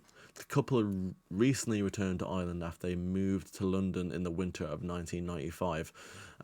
Fiona had spent the afternoon of Thursday, the 22nd of August 1996, shopping with her mother, Josephine Pender, for clothes and other items for the new baby at Bridge Street Shopping Centre, located in Tullamore, upon completing their shopping for the day. Fiona and her mother returned home to Fiona's family home in the area known as Connolly Park within the town limits of Tullamore. Fiona stayed at her family home a few hours and had a chat with her father Sean, about a fishing trip he was soon to undertake. Fiona then decided to return to her apartment roughly at 7 p.m. as she was tired and heavily pregnant, and decided to take a taxi home with her mother. Josephine said goodbye to Fiona at the entrance to her apartment and made arrangements to meet her the following day. This, unfortunately, would be the last time Josephine Pender would ever see her daughter. The following day, Friday the 23rd of August, during the afternoon, Josephine returned to Fiona's apartment. However, she did not knock at Fiona's door as the blinds of the windows were closed. Fiona's mother thought she must have been resting and decided to leave. Later that evening, Fiona's father walked by her apartment, saw that her blinds were still closed and the lights inside have not been switched on. Understandably, this did not alarm him, as could have been resting or out with friends. By Saturday afternoon, neither Fiona's parents have heard from her, and thus decided to return to her apartment upon getting no answer after knocking at her door. Fiona's mother decided to call her boyfriend, John Thompson. Josephine asked John Thompson if he knew where Fiona was. He replied no, and he said that he thought she was with her parents. He also told Josephine that the last time he saw Fiona was at 6 a.m. on Friday, when he was leaving their apartment to go to work on the family's farm, some 8 miles from Tullamore in Mountmillick, County Laois. If you remember Mountmillick from County Laois. Which is where Imelda Keenan, wasn't it? It was Imelda Keenan. That's where she, her family home was. Yeah, I believe so, yeah. So that's very interesting. So close again. Thomas then told Josephine that he had slept at his family's farm on Friday night and presumed that she was with her parents. Fiona had met Thompson in October 1993 through a close relative of hers. They seem to have hit it off straight away, immediately due to love of motorbikes. Although they both have shared love for motorbikes, Fiona and Thompson's backgrounds were quite the opposite. Thompson came from a long line of Irish Mederiffs, a name given to numerous British families that settled in Ireland over the previous centuries and acquired substantial land through Ireland. Thompson was the sole heir to his family's farm, also had an equally large farm owned by his uncle. His uncle's farm was valued at over €6 million. Right. Okay. by the Irish Independent in 2008. Thompson's family are also successful in business. A close relative of his runs a large haulage company and has operated successfully throughout Ireland for decades. It is fair to say that Thompson's family were wealthy. However, Fiona came from a more humble background as she grew up in a suburban apartment in Tullamore, had little to no experience in farming. Her father, Sean, was an artist and sometimes struggled to make money. This has been widely reported as Fiona grew up in a happy environment and had wanted for little, despite differences in Fiona and Thompson's background. Fiona was described bubbly, outgoing, happy, and whereas, according to retired guard detective Alan Bailey again, Thompson was known to be shy, introverted, and broody. The couple seemed to be determined to build a life together. Fiona was an attractive woman. She had distinctive long blonde hair and was known throughout the town of Tullamore. Despite this, there has never been any confirmed sightings of Fiona in her hometown or the general area from the time her mother saw her walk into her apartment building just after 7 p.m. on Thursday, the 22nd of August 1996. The last person to see her alive was Thompson at 6 a.m. the following morning. Two notable witnesses have, however, come forward to the Gardaí about two separate incidents about the time Fiona vanished. The first witness told Gardaí that sometime around 2 a.m. on Friday the 23rd, he had been walking home from a pub on Church Street in Tullamore when he spotted two men placing a large bulky item that was wrapped in carpet into the back of a large 4x4 vehicle. The Gardaí have never been able to find these two men or anyone that come forward to an offer with an explanation of this event. Now remember, Joe, two men again. The second witness told Gardaí that also Friday morning while he was driving to a small country road, the Slieve Blown Mountains, so it's 20 miles away from Tullamore, it's a mountain range, a 4x4 vehicle with an occupant came driving towards them erratically and at extremely fast speed. He did not get a good look at the sole occupant, but he did remember that the vehicle had a large sticker on the windscreen that read, "Keep her lit." Similarly to the actions that first witness saw, nobody's come to the Gardaí an explanation for this event. So there's two people, now there's one. So my explanation for that is maybe he's trying to get rid of the car, I don't know. On the 24th of April, 1997, John Thompson, along with his father Archie and three sisters, were arrested in relation to Fiona's disappearance. After 12 hours of questioning, all of them were released without charge. There was no evidence to link them to Fiona's disappearance, and John Thompson and his father were heavily critical of the Gardaí and their arrest. John Thompson told the Irish Times that he took a dim view of the arrest, and he went on to say it's just not good enough for them to suggest that we disposed of her, and leave it at that. He suggested that it was impossible for Fiona to vanish from a busy town centre without being seen, even though we've seen with Ava Brennan before, as you say, you know, this happened. No further arrest has ever been made in relation to Fiona's disappearance, nor has any trace of her ever been found. Despite reports from neighbours, John and Fiona could hear arguing loudly at times. No evidence of any form of struggle or any crime were found in their apartment during the Gardaí's forensic examination. There's simply little evidence of anything that could be explained, presumed the abduction of Fiona and her unborn child. So that's it. It's sad because she was 7 months pregnant.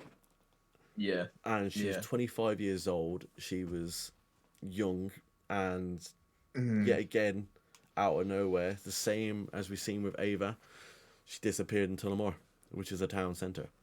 She disappeared right in the middle of the town centre and never to be seen again. Still hasn't been seen since. Same as the other cases, Joe. Without a trace, gone. There's nothing. Which is a bit sad, if I'm honest. So I don't know. Yeah, absolutely. What's your thoughts on that one? If I'm honest, what's your thoughts on that one? My thoughts on that one. I mean, sort of so far in terms of thoughts, like I'm just sort of starting to,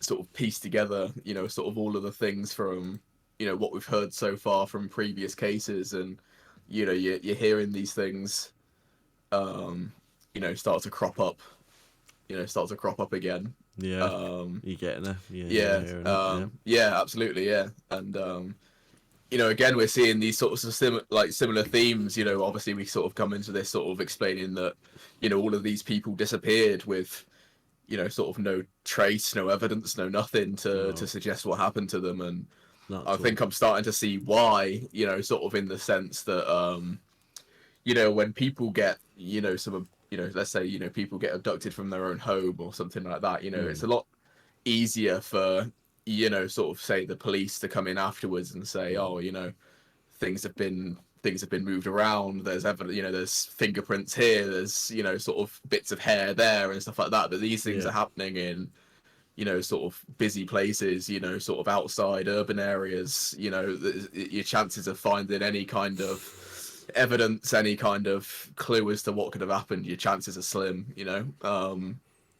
Slim to none. And obviously it seems to be the case that, at least initially these people, or these women that are disappearing, there's at least a good chance that they may have gone willingly, believing that they were in safe hands. And of course. obviously, it's not until that they're, potentially in, the car of, the person or people that were involved. It's potential that, they didn't know that something, bad was going down until they were in the car, or, sort of at a later stage. So, any evidence or, any sort of indication as to, what happened to these people may be long gone with that car or wherever they were taken to. And obviously we're never going to know where that location could be. So, Exactly. it's it leaves you with a whole lot of nothing to go on, and it seems to be that, what these people did and how they did it, they were, they were clever and, meticulous in what they did. Yeah, They knew, to make sure that they weren't spotted, that they weren't seen. yeah, And they've done it before. even the cases of, sort of potential sightings and stuff, like we were saying, where, that sort of cab driver might have spotted, some some goings down, late at night and stuff. That's Yeah, for Jojo. Yeah. obviously for Jojo, yeah. So, that's, that it's, obviously indications of, sort of things that happened, maybe, potentially, sort of unintentional things that they didn't mean to happen, but, sort of in, when things were in their control, when things were going as they planned, they were clearly very meticulous, very clever in how they operated. And, any sort of potential slip ups, Yeah. were very minor ones that clearly weren't very, that clearly weren't able to be picked up on in any meaningful capacity. So No, you're dead right. Like, yes, you're completely right with that, because like this person or people have done this before. They're very clever, very very clever. Like, I don't think it's a nutter. I don't think it's someone very smart. yeah. Or And even if it was, even if it's something they've not done before, it's clear that they've, thought about. yes, They've not just gone out there and been like, right, I've woken up today and I'm gonna go do this. They've clearly taken some time to think, and, and to, just think about what's gonna work and how they're gonna go about, about doing these things. And obviously they've been, looking for women in vulnerable positions, and, taking advantage of that vulnerability. And, yeah, sort of, they've been clearly, sort of clever in their sense of making sure that, no one's spotted, any misdoings, and no one's, spotted any, any potential, any potential foul play or anything. So it's, very, they're clearly very clever in what they're doing, well, and very well thought out. you're dead right, because there's no evidence in these cases whatsoever. That all Gary have to go off is witness statements, sightings. That's it. There's no forensic. There's no DNA. There's no nothing. There's barely any CCTV footage.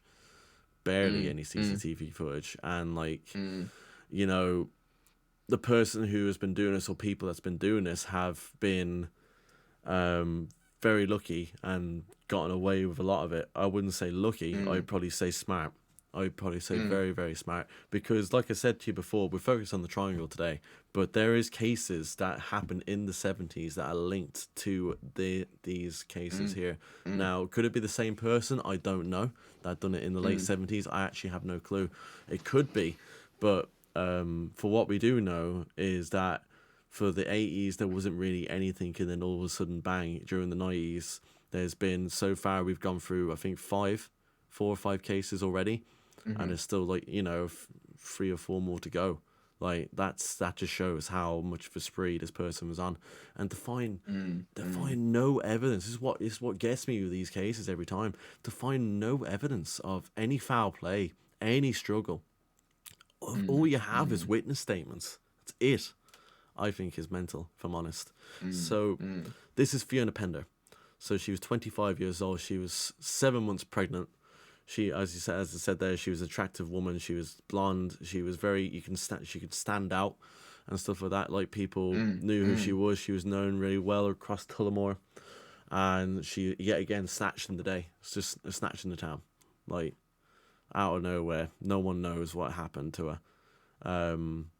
I want to get your thoughts, actually, on what you think this is. Do you think all these are linked, Joe?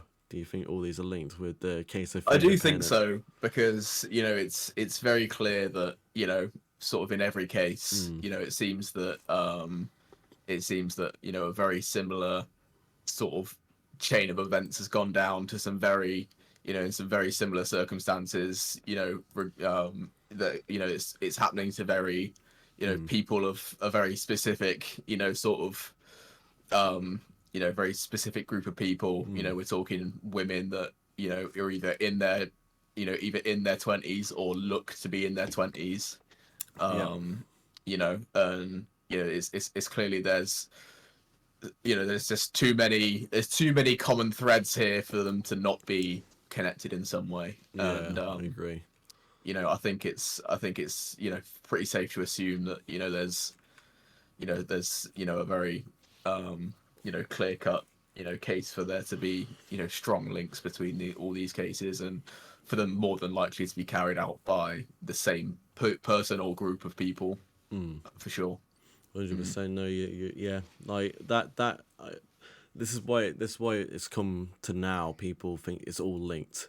Like, we are, like, it.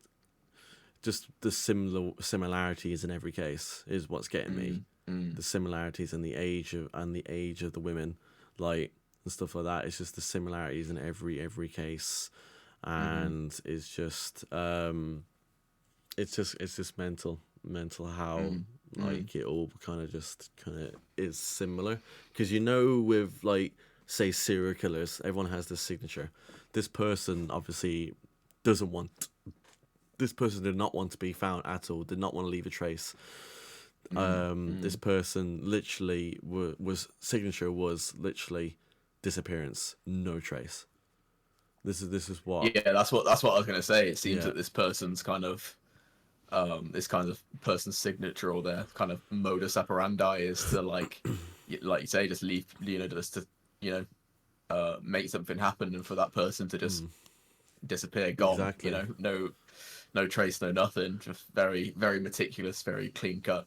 Yeah. And keep in mind as well, right? We've gone through 5 cases. We've gone through the 5 women, 5 cases, right? And we've had no potential suspects so far in any case that I have in my case files.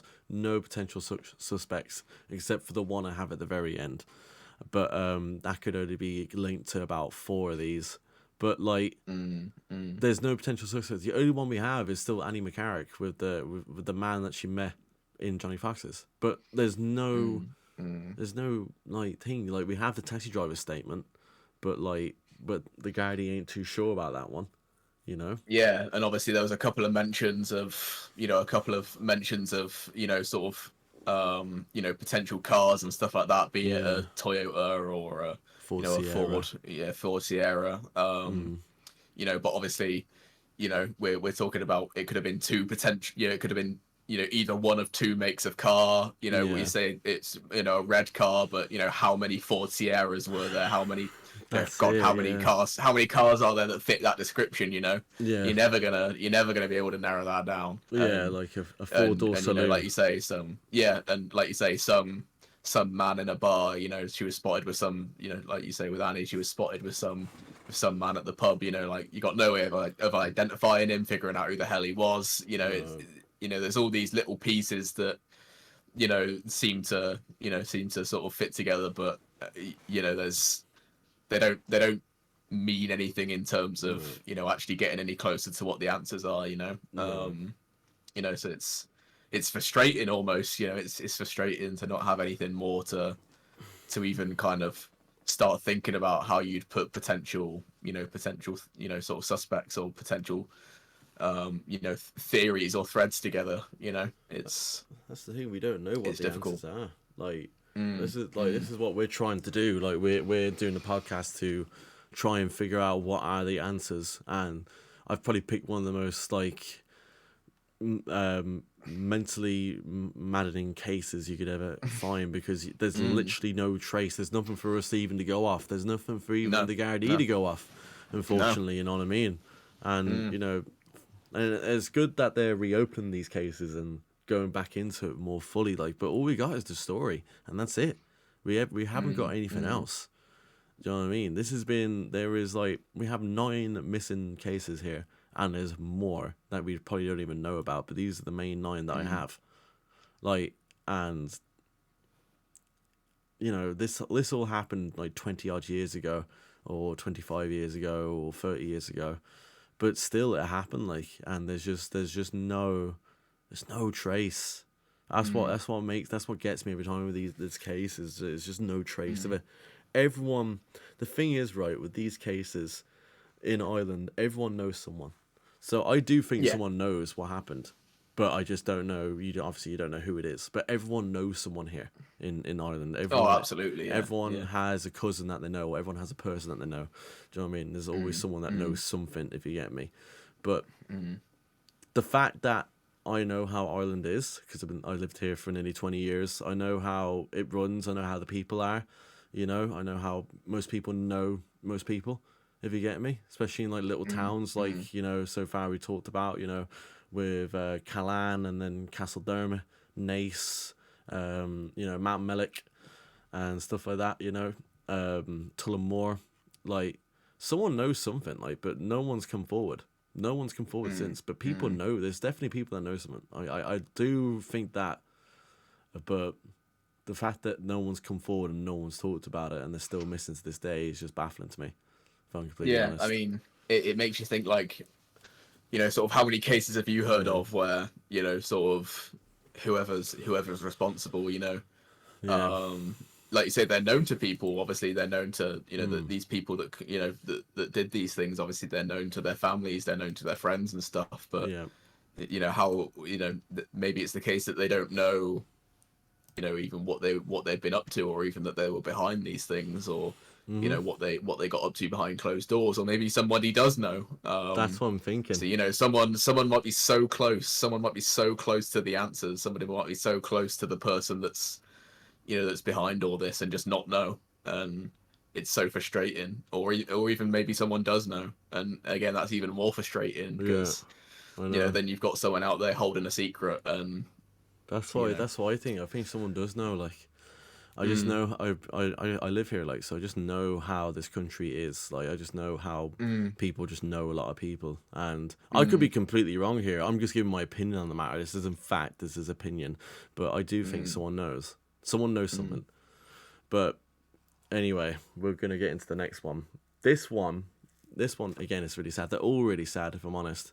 But this is Ciara Breen. So Ciara Breen, she was 17 years old, Joe. 17 years old. She wasn't even 18 yet. So Ciara Breen, she was 17 years old. She was finding her way in life in a large town of Dundalk, 50 miles north of Dublin. So in the border county of Louth, when she vanished from her hometown, it was during the winter of 1997. So Ciara was last seen going to bed on that night of the 13th of February by her mother. Bernadette Breen at 12:25 a.m. So in her area, it was known as Bachelor's Walk. She was she was going to bed a normal night, 13th February. Her mother took her in 12:25. She was only 17 years old. She was very young. She was still living at home, obviously, with her mum, and in a local home area as well, she went missing. So in the evening, she went missing, and it was just a normal Thursday. She had dinner with her mother at the Roma restaurant in Park Street, Dundalk, and returned home to watch Bad Boys going to bed. Bad Boys 1. Yeah. After going to bed, it was believed that Kira decided to sneak out of her home, possibly to attend a prearranged meeting with someone. Her mother checked on her at 2 a.m. and found no sign of Kira. So she took her in, 12:25, 2 a.m., she's gone. So, because her mum came back in the room. Obviously, she's 17. She's going to want to, go out and, experience life and all of that. We've all done it when we were that age. You know what I mean? Done it, yeah. Exactly. Yeah. Like, Bernadette Breen later told the TV crime show Crime Call, "I've got up at 2 a.m. to go to the toilet and I looked in her bedroom and she wasn't there. She didn't make any money or clothes with her. She didn't take any money or clothes with her. My apologies. It is as if she went to meet somebody and did not get back. The forensic examination of Kira's home found on the ground a floor window adjacent to the main road that was left open. Having been open from the inside of the house, suggesting that she had left the window open so she can go and sneak back into the house later that morning. Kira's Garrity believed that the fact that the window adjacent to the main road was left open suggests that she arranged to meet someone in the car. It is suspected that Kira went to meet a local older man that night. The initial Garrity investigation found through Kira's friends that Kira had in fact been in contact with an older man in the days before her disappearance. This same man was once chased from Kira's front garden after her mother found him talking to Kira. Bernadette Breen had overheard this man talking to Kira. Quote, if she was going with anyone, this obviously raised alarms that Bernadette, and she told him to get lost, unquote. And she was too far old for Kira. Obviously, it's an older bloke. Friends of Kira told Gardy that the suspect has been watching Kira and a group of teenagers fast food restaurant a few days before she vanished. So this person's been watching her the whole time. This was not the first time he had been spotted by the teenagers, as he's watched them numerous times. He has also approached them previously and is widely seen as a creep to the youngsters. Whilst the fast food restaurant, the suspect was seen in a deep conversation with Kira by her friends, the same friends over the suspect asking Kira if he could see her later, and she replied, "I'll sneak out of my house when my mother goes to bed." According to Kira's friends, she regularly snuck out of her house later that night, so it's not something she's done once, she's done before, if you get me. She's sneaking out before. Garrity has since rechecked this story with Kira's friends, and their accounts have remained the same as they did in 1997, leaving Garrity a little reason to doubt their accounts of these disturbing events. Despite having some normal teenage problems in the year before her disappearance, Kira had largely calmed down and settled by the summer of 1996. She had once run away from home to Northern Ireland, but she returned home to Dundalk of her own accord a few days after running away with a female friend. By the time Kira vanished, she had enrolled in local education, the hope of developing skills that would help her find employment. That when she was a bit older, Kira was described by her tutor, Rosaline Bishop, as shy, not streetwise, but not gullible at trusting nature. Such traits could well have made Kira a target for an older predator. Disturbingly, the Gardaí investigation found that a local group of paedophiles had been operating in the Dundalk area at the time of Kira's disappearance. It is widely believed that the Gardaí, that Kira fell victim to a local person from the Dundalk area. Dundalk is a border town to the Republic side of Ireland, which is regularly used for IRA activity during the 1990s for purposes such as smuggling, concealing illegal weapons, and hiding places of individuals wanted in connection to crimes in Northern Ireland. The town was widely seen as lawless and was known as a local El Paso. This is not the type of town a stranger would choose to abduct a teenage girl, and such a predator would have definitely stood out to locals if he was trying to groom a teenage girls from the area. No reports of any sightings of such as predator was ever reported to Gardaí, nor did they find any evidence of a suspect from outside of the town of Dundalk. This is where it gets interesting. So, chief suspect in relation to the disappearance of Ciara Breen, there's a newspaper that came out about this in 2017. There was a man by the name of Liam Mullen who had died in the 6th of July 2017, right? Mullen was also a bachelor, was also from Bachelor's Walk in Dundalk, the same place that Ciara's from, Louth, and would have been 35 years of age at the time of Ciara's disappearance. No trace of Ciara has ever been found. According to sources of the Irish Independent, if Ciara's body was ever found, Mullen would have been charged in relation to the murder. Mullen was arrested in 1999 and then later in 2015, but was never charged with any crime. So that was their main person interest with Ciara Breen. Now, was he with the rest of them? We don't know, but the Gardaí don't seem to think so. They've just seemed to think that Ciara Breen was either a victim of Liam Mullen, or it could have been that person the whole time who's done it to the other women as well. We just don't know. But it makes sense that your man Liam Mullen was right age. He was older, bit of a creep. Died in 2017, but he was never charged with any crimes. But the Gardaí heavily suspected that it was him that was doing it, if you get me. The mother, I have nothing here that says the mother gave a positive ID on Mullen's face or anything like that. I have nothing here, unfortunately. It doesn't tell me anything. I have looked, I've dug up for a bit more about Liam Mullen, but that's all I can get. But yeah, Ciara Breen, that was Ciara Breen. So I'm going to show you a picture of Ciara Breen. This was Ciara Breen. Right. She was 17 years old at the age of disappearance. She had distinctive features. Yeah. She had a fringe. Yeah. She had very distinctive features, but she hasn't been seen since. And yeah, it's mental, if I'm honest. But Joe, what are your thoughts? I mean, obviously, there's a lot of things going on in this one that seem to, sort of differ from the rest. Obviously there was, you mentioned there was some, potential suspects going on there, and there was some suspicious activity regarding, some, potential, sort of, like you said, paedophile activity and stuff like that going on in the area and all that kind of thing, which, may have been something that, could have been involved with it. But, obviously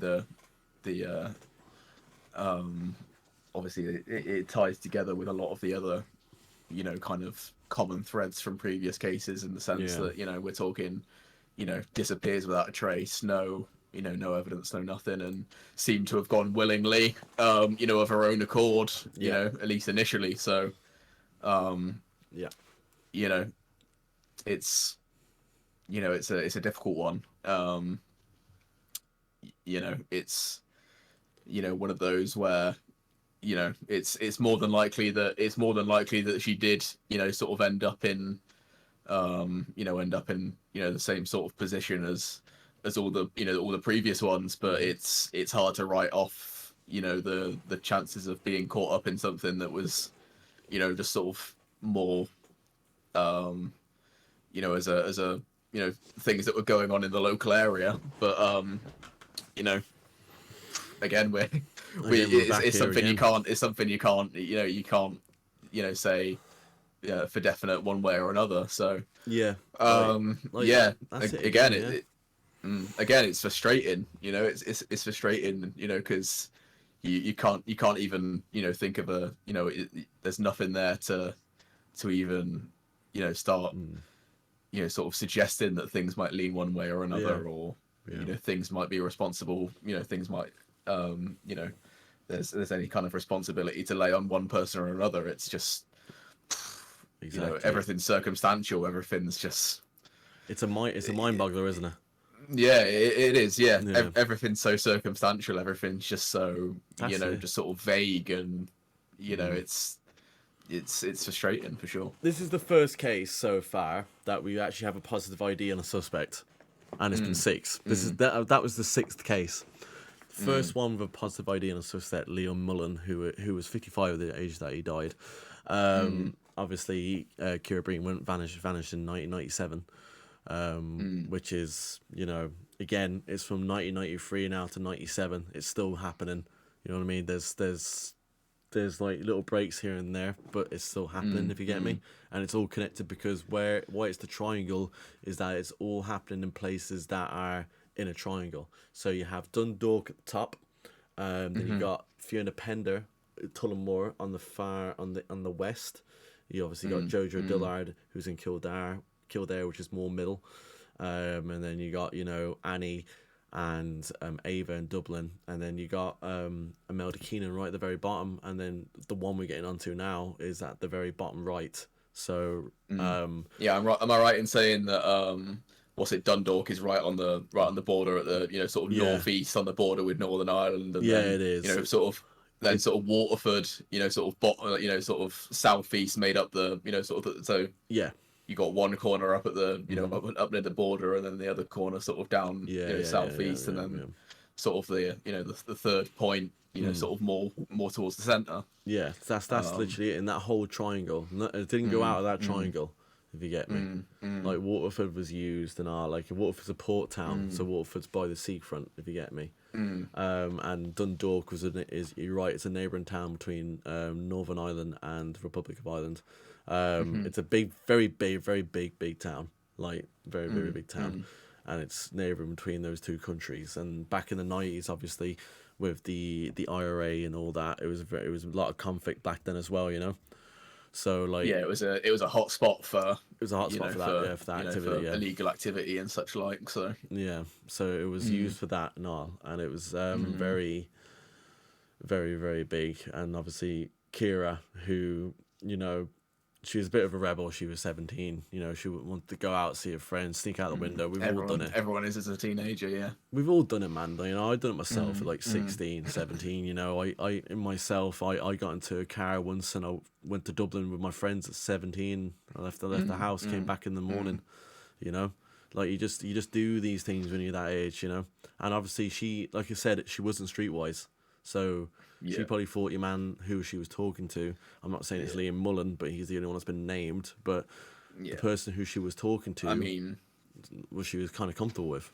So I mean, in reality, you know when you're 17 or, you know, 16, 17, you know, whatever, you know, you like to think that you've got some street smarts about you, but, you know, even the smartest of 17-year-olds, let's face it, aren't street smart compared to people that are, you know, sort of in their mid-20s to 30s. You know, it's, you know, when you're a teenager, you know, no matter how much you like to think you're invincible, you know, the smartest of teenagers are, you know, they're sort of gullible and susceptible to sort of being misled. So that's it. You're 100%. Like, but she has been seen since. Not a trace again.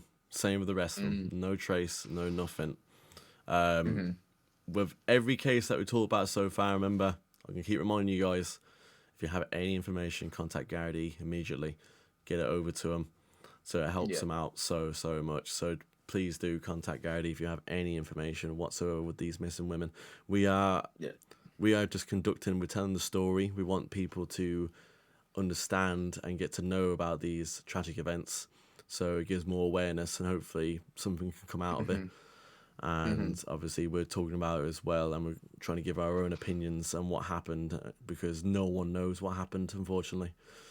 But with any of these cases, no one actually knows what happened. People said the scene, but like that's about it. All we got is circumstantial evidence. All we got is witness testimony. That's it. There's nothing else. No DNA, no forensic on any of these cases. It's baffling to me. But anyway, we're on the next one. Now this one is Fiona Sinnott. So this one is the only person out of the whole of the Irish Vanishing Triangle that is a mother. So, at the time of the disappearance, Fiona Sinnott was a young mother. She lived in the rural village of Ballyhit in County Wexford. So, County Wexford is on the bottom right corner. It's by Waterford, but it's at the bottom right corner of County Wexford. And I know Wexford very, very well. But it's at the bottom right corner, so it fills the triangle up again, if you get me. So that's how it is. So it's 90 miles south from Dublin. Fiona was a young single mother. She had a daughter, her name was Emma, and she was 11 months old at the time of her mother's disappearance. Fiona was the only victim in the Irish Vanishing Triangle that was a mother, as stated previously before. Although the previous mentioned Fiona Pender was expecting her first child when she vanished the summer of 1996, Fiona said it was 19 years of age. She spent the night in Sunday, February the 8th of 1998, socialising with a group of friends at Butler's pub in Broadway, County Wexford. So she was she's went to this pub quite a lot in the past. It's called Butler's. It's in Broadway. It's down further south, kind of to the coast, on the way up to on the way down to Kilmore. Right. And it's a little pub. It's her favourite pub, if you get me. And she was just there socialising, normal night, Sunday, you know, normal time. Fiona's friends Nora, Joan, and Martina described Fiona as being being happy at that night. She was in good spirits. However, her friends would later tell the Gardaí that she was also complaining of a pain in one of her arms. Also, in Butler's pub that Sunday night, Fiona's ex-boyfriend and father of a child. He did not join Fiona or her friends and spent the night drinking at the bar alone. At roughly midnight, Fiona left Butler's pub with her ex-boyfriend and nobody else. Her ex-boyfriend would later tell Gardaí that he and Fiona walked a short distance to their home, which was by Butler's pub. He spent the night at Fiona's sofa while she slept upstairs in the bedroom. Fiona's ex-boyfriend confirmed to the Gardaí that Fiona was complaining of a pain in her arm, the same one that her friend said she was complaining of as well. He would also tell Gardaí that the following morning, Monday the 9th of February, Fiona was still complaining about the pain in her arm and decided that she was going to visit a doctor and would hitch a lift to the doctor's office that day. Fiona's ex-boyfriend then gave her £5 and she got picked up by his mother. He got picked up by his mother at 9:30 a.m. Right, so this is early morning. Who drove back to his parents' home in nearby Codstown, where his and Fiona's child had spent the previous night. Fiona never arrived at the doctor's office that day. No signs of her hitchhiking have ever been reported, nor has anyone ever come forward to Gardaí stating that they gave Fiona a lift that morning. So Fiona vanished the morning. And in 9:30, around 9 o'clock in the morning, 8 o'clock in the morning, she vanished. Obviously, as you know, the ex-boyfriend gave her money to get a cab. She left the house, hasn't been seen since. But this is what's interesting, right? This is really interesting here. In the days after Fiona's disappearance, neighbours reported seeing numerous black bin bags outside of a home in Ballyhit, right? When the Gardaí searched Fiona's home and forensically examined it, they discovered no evidence of foul play. However, the investigators were struck by how clean the house was, considering the fact that the single mother lived there with her 11-year-old daughter. Fiona's landlord would later tell Gardaí that whenever he visited Fiona's home, there would be bits and pieces everywhere, and as would be expected as a house of a young baby. A few weeks after Fiona vanished, a local farmer approached the Gardaí with information that was relevant to the case. The farmer told Gardaí that whilst attending to his cattle, he found numerous black bin bags on his property on the farm, the same black bin bags that were found outside the house by her neighbours. He opened some up of the bags and he found some letters addressed to a Miss Fiona Sinnott. Unfortunately, when the farmer found this evidence, he was unaware of Fiona's disappearance at the time. He presumed it was just another case of illegal dumping, and it was a widespread problem in Ireland at the time and still is, and he burnt the evidence, unfortunately. Tragically, there was no trace of evidence relating to Fiona Sinnott, and she hasn't been found since. And that's it. That's all I got on her. Right. Yeah. So she managed in the morning.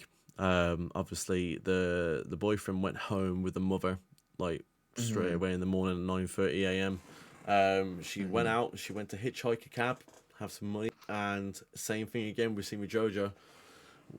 Again, on your own, no matter what day of time it is, we've seen before.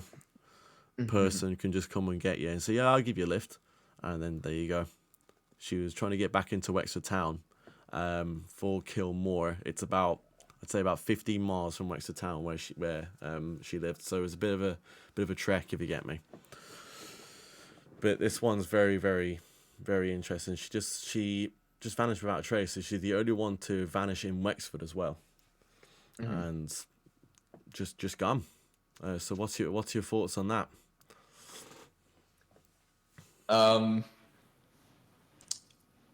Obviously there's some details there that have cropped up, sort of that are a bit different from previous ones. Yeah.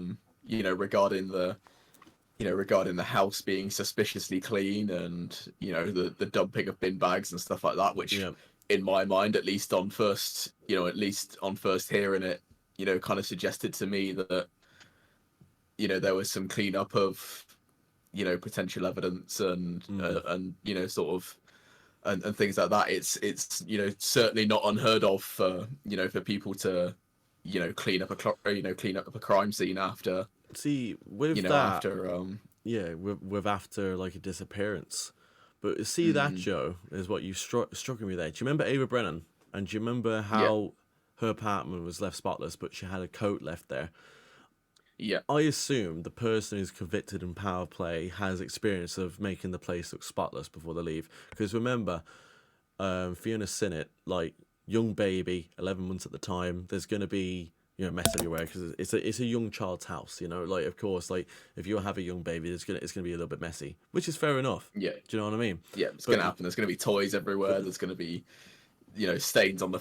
It's gonna happen. It's gonna happen. Yeah, But the thing is that it's the same thing kind of with Ava Brennan when we talked about her apartment, because yet again it was looked untouched, right? Same with Annie McCarrick, all of them untouched. There was a little bit of evidence of the coat that was left there, so that the person might have known, oh yeah, we'll put the coat back there so it keeps the trail off me, if you get me. We don't know we don't know what happened to Fiona Sinnott or anything like that. We have no clue. She vanished in the morning, and for all we know, she could still be alive. The rest of them could still be alive. They could be kidnapped. We just don't know. There's There's always been rumors going around that she's around Our Lady's Island, which is a secluded area, and there's rumors going around everywhere. But those are rumors. Like, they're not facts, unfortunately. The Guardian need facts to help find Fiona Sinnott. We just don't know what happened to her. What really is annoying though is obviously locals seen black bin bags outside her house. So those black bin bags outside the house. So the person who was doing this, obviously, if the person got her hands on Fiona, they got her key. Obviously, the person might have seen where she came from, and then unlock the door, and there you go, in you get. You know what I mean? Obviously, the ex-boyfriend was always put in for questioning, but there was no charges put in against him as his alibi was solid. So there was nothing with him at all. Personally, for me, I could be the same person that's been doing this all the time. Someone very smart, someone that knows what they're doing in and out. The black bin bags at the start, putting all the stuff in the black bin bags and then just dumping them in a farmer because they're going to burn it. Because that's what happens. Or even nowadays, you put someone in someone's field, so if they see it, they'll burn it. Like, there's always fires going around. Yeah. I mean, that what else are you gonna do? If you were a farmer, you do the same thing, wouldn't you? Someone dumps stuff on your farm, you can be like, oh, and you're gonna burn it. Like, that's exactly it. Unless obviously, like, obviously you mentioned him, opening a couple of the bags and spotting the name and stuff. Unless he, was to know that name was linked to something, then. That's it. He didn't know. He didn't know at all. He didn't know. So he's just doing what he does. Like, you know what I mean? He's a farmer. Like, he didn't know that Fiona was missing. Like, and stuff like that. Especially in rural Ireland, you actually, unless you get the newspaper at the time, you wouldn't have known much anyway. If you get me. But like, yeah, there's the bin bags. It's just a shame if those bin bags weren't burnt. Like, we could definitely find an answer. I think there was definitely going to be an answer in those bin bags. If it's addressed, or at least it's a shred, like a shred or something. It's a shred of evidence that we could go off, though, Joe. We've got nothing here, nothing in any of them. There's no evidence at all, like, And this one, this one's like very far south as well. It's like obviously the person in question has been doing this before, is why all these are linked. Was up in Dublin, Waterford. Wexford is an hour away from Waterford. Obviously went over to Wexford as well. Kildare, Kilkenny, like it's all around the east. Like, and there's been no sign of Fiona since her disappearance. But this is Fiona. I'm going to show you Fiona right now. She's very young. She was only 19 years of age, and disappeared in Wexford without a trace. She was a young mother to a young daughter, Emma, and she hasn't been seen since leaving her home that morning to get a cab into Wexford town. The same thing as like other cases, women on their own, vulnerable, getting into cars, and you just don't know, like, you know what I mean. So she hasn't been seen since. But if anyone has any information about Fiona Sinnott, please do contact Wexford Gardaí or any Gardaí if you can. Just mention the name and see if you got any information. Someone knows something. There has to be. Someone knows something, Joe. I'm telling you, someone knows something with sure. all these cases. Someone knows something, bro. Now I can confirm I am friends with Emma, the daughter of Fiona Sinnott, and she's doing okay, and that's all I can say on that. But she's doing very okay, and that's the main thing. But there needs to be answers with these though, mate. There really is. There needs to be answers with these, like, because there's nothing we can go on. Like, I can't sit here and give like a big synopsis on what happened, because whoever is in question has alibis with all these, and whoever, like, I know what the Gardaí are doing. They don't think it's a random person. They, like, at the start, they think, obviously, most of the time when stuff like this happens, it's someone that's close to them. If you get me, you know this. But like, judging by the way it's all been professionally done, it's definitely someone that knows what they're doing. It's definitely, in my opinion, someone completely random who's a bit nutty and is just doing it for the hell of it. I don't know. Yeah, addiction. Yeah, I mean, it's difficult because as unless the Gardaí have got some information that maybe they haven't made public, which is obviously always a possibility. But if it's the case that they don't know any more than we do, sort of what can you do with with what little there is? There's almost nothing there to even start working with. It's and especially all these years later, sort of, we're talking, with some of these cases, we're talking, 25 to almost 30 years down the line, and any bits of information that could have cropped up back then are going to be, what use are they going to be to you now? Like, they're going to be nothing. That's what I'm saying. Unless unless somebody's got information, unless that information comes from someone who knows, then it's all. I don't personally. I don't think there's much chance of them getting anywhere with it, because I agree. Sort of what can you do when there's literally nothing there. See, there's nothing you can do, Joe. You can only go off like witness testimony. Like, that's all you've got. That's all the Gardaí have. Unfortunately, that's all they have at this time. Now they're starting to link it all. Obviously, it's been like a lot of 7 or 8 cases, and they've linked it all now. They kind of know what's going on.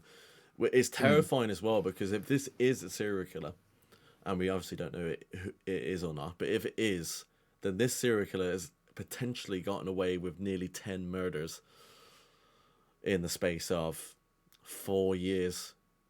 Like, that is just 4 or 5 years. That is just absolutely outrageous, in my opinion. Like, we know with serial killers, obviously, with Night Stalker and with Jeffrey Dahmer and stuff like that, they always get caught in the end. Some of them do, some of them don't. Most do get caught.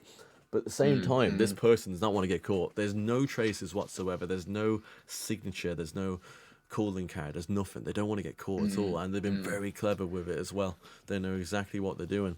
And or even still, another thing that happens regularly is, how many cases have you seen where there's evidence on the scene, but it's just at the time that at the time it happened, the technology wasn't there to, to do DNA processing and all that kind of thing. And Yeah, it yeah. wasn't until 20, 30 years later that they were able to bring that evidence that they had back up and be like, oh, well, we can run tests on this now that will give us an answer to who this is.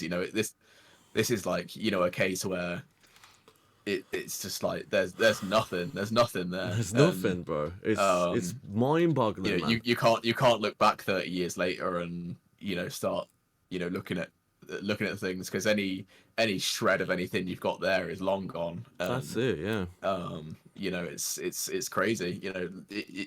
For all we know, the person responsible might not even be alive anymore. Who knows? You know what I mean? Like That's it. that person might have completely got away with it scot-free and lived out the rest of their days with no repercussions. You just It's don't impossible know. to say. And it's frustrating, it's saddening, it's it's sad, but you know it's just one of those where it's a harsh reminder of how cruel the world can be sometimes, and how sort of difficult it can be to Yeah. put these things together and figure out what happened, because it, unless you've got that silver bullet, that piece of DNA evidence, or that that one thing that it sort of conclusively says you did it. There's no way you didn't do it. You can't do anything. That's it, yeah, man. 100%. So 100%. yeah, That's it, yeah. bro. There's no smoking gun. There's no No. nothing.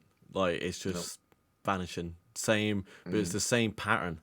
Woman on their own, whether day or night, on their own, getting into something to do with a car, or just vanishing in pure daylight or pure night time, like just vanishing without a trace. That's pretty much it. It's just no trace. That's the only link.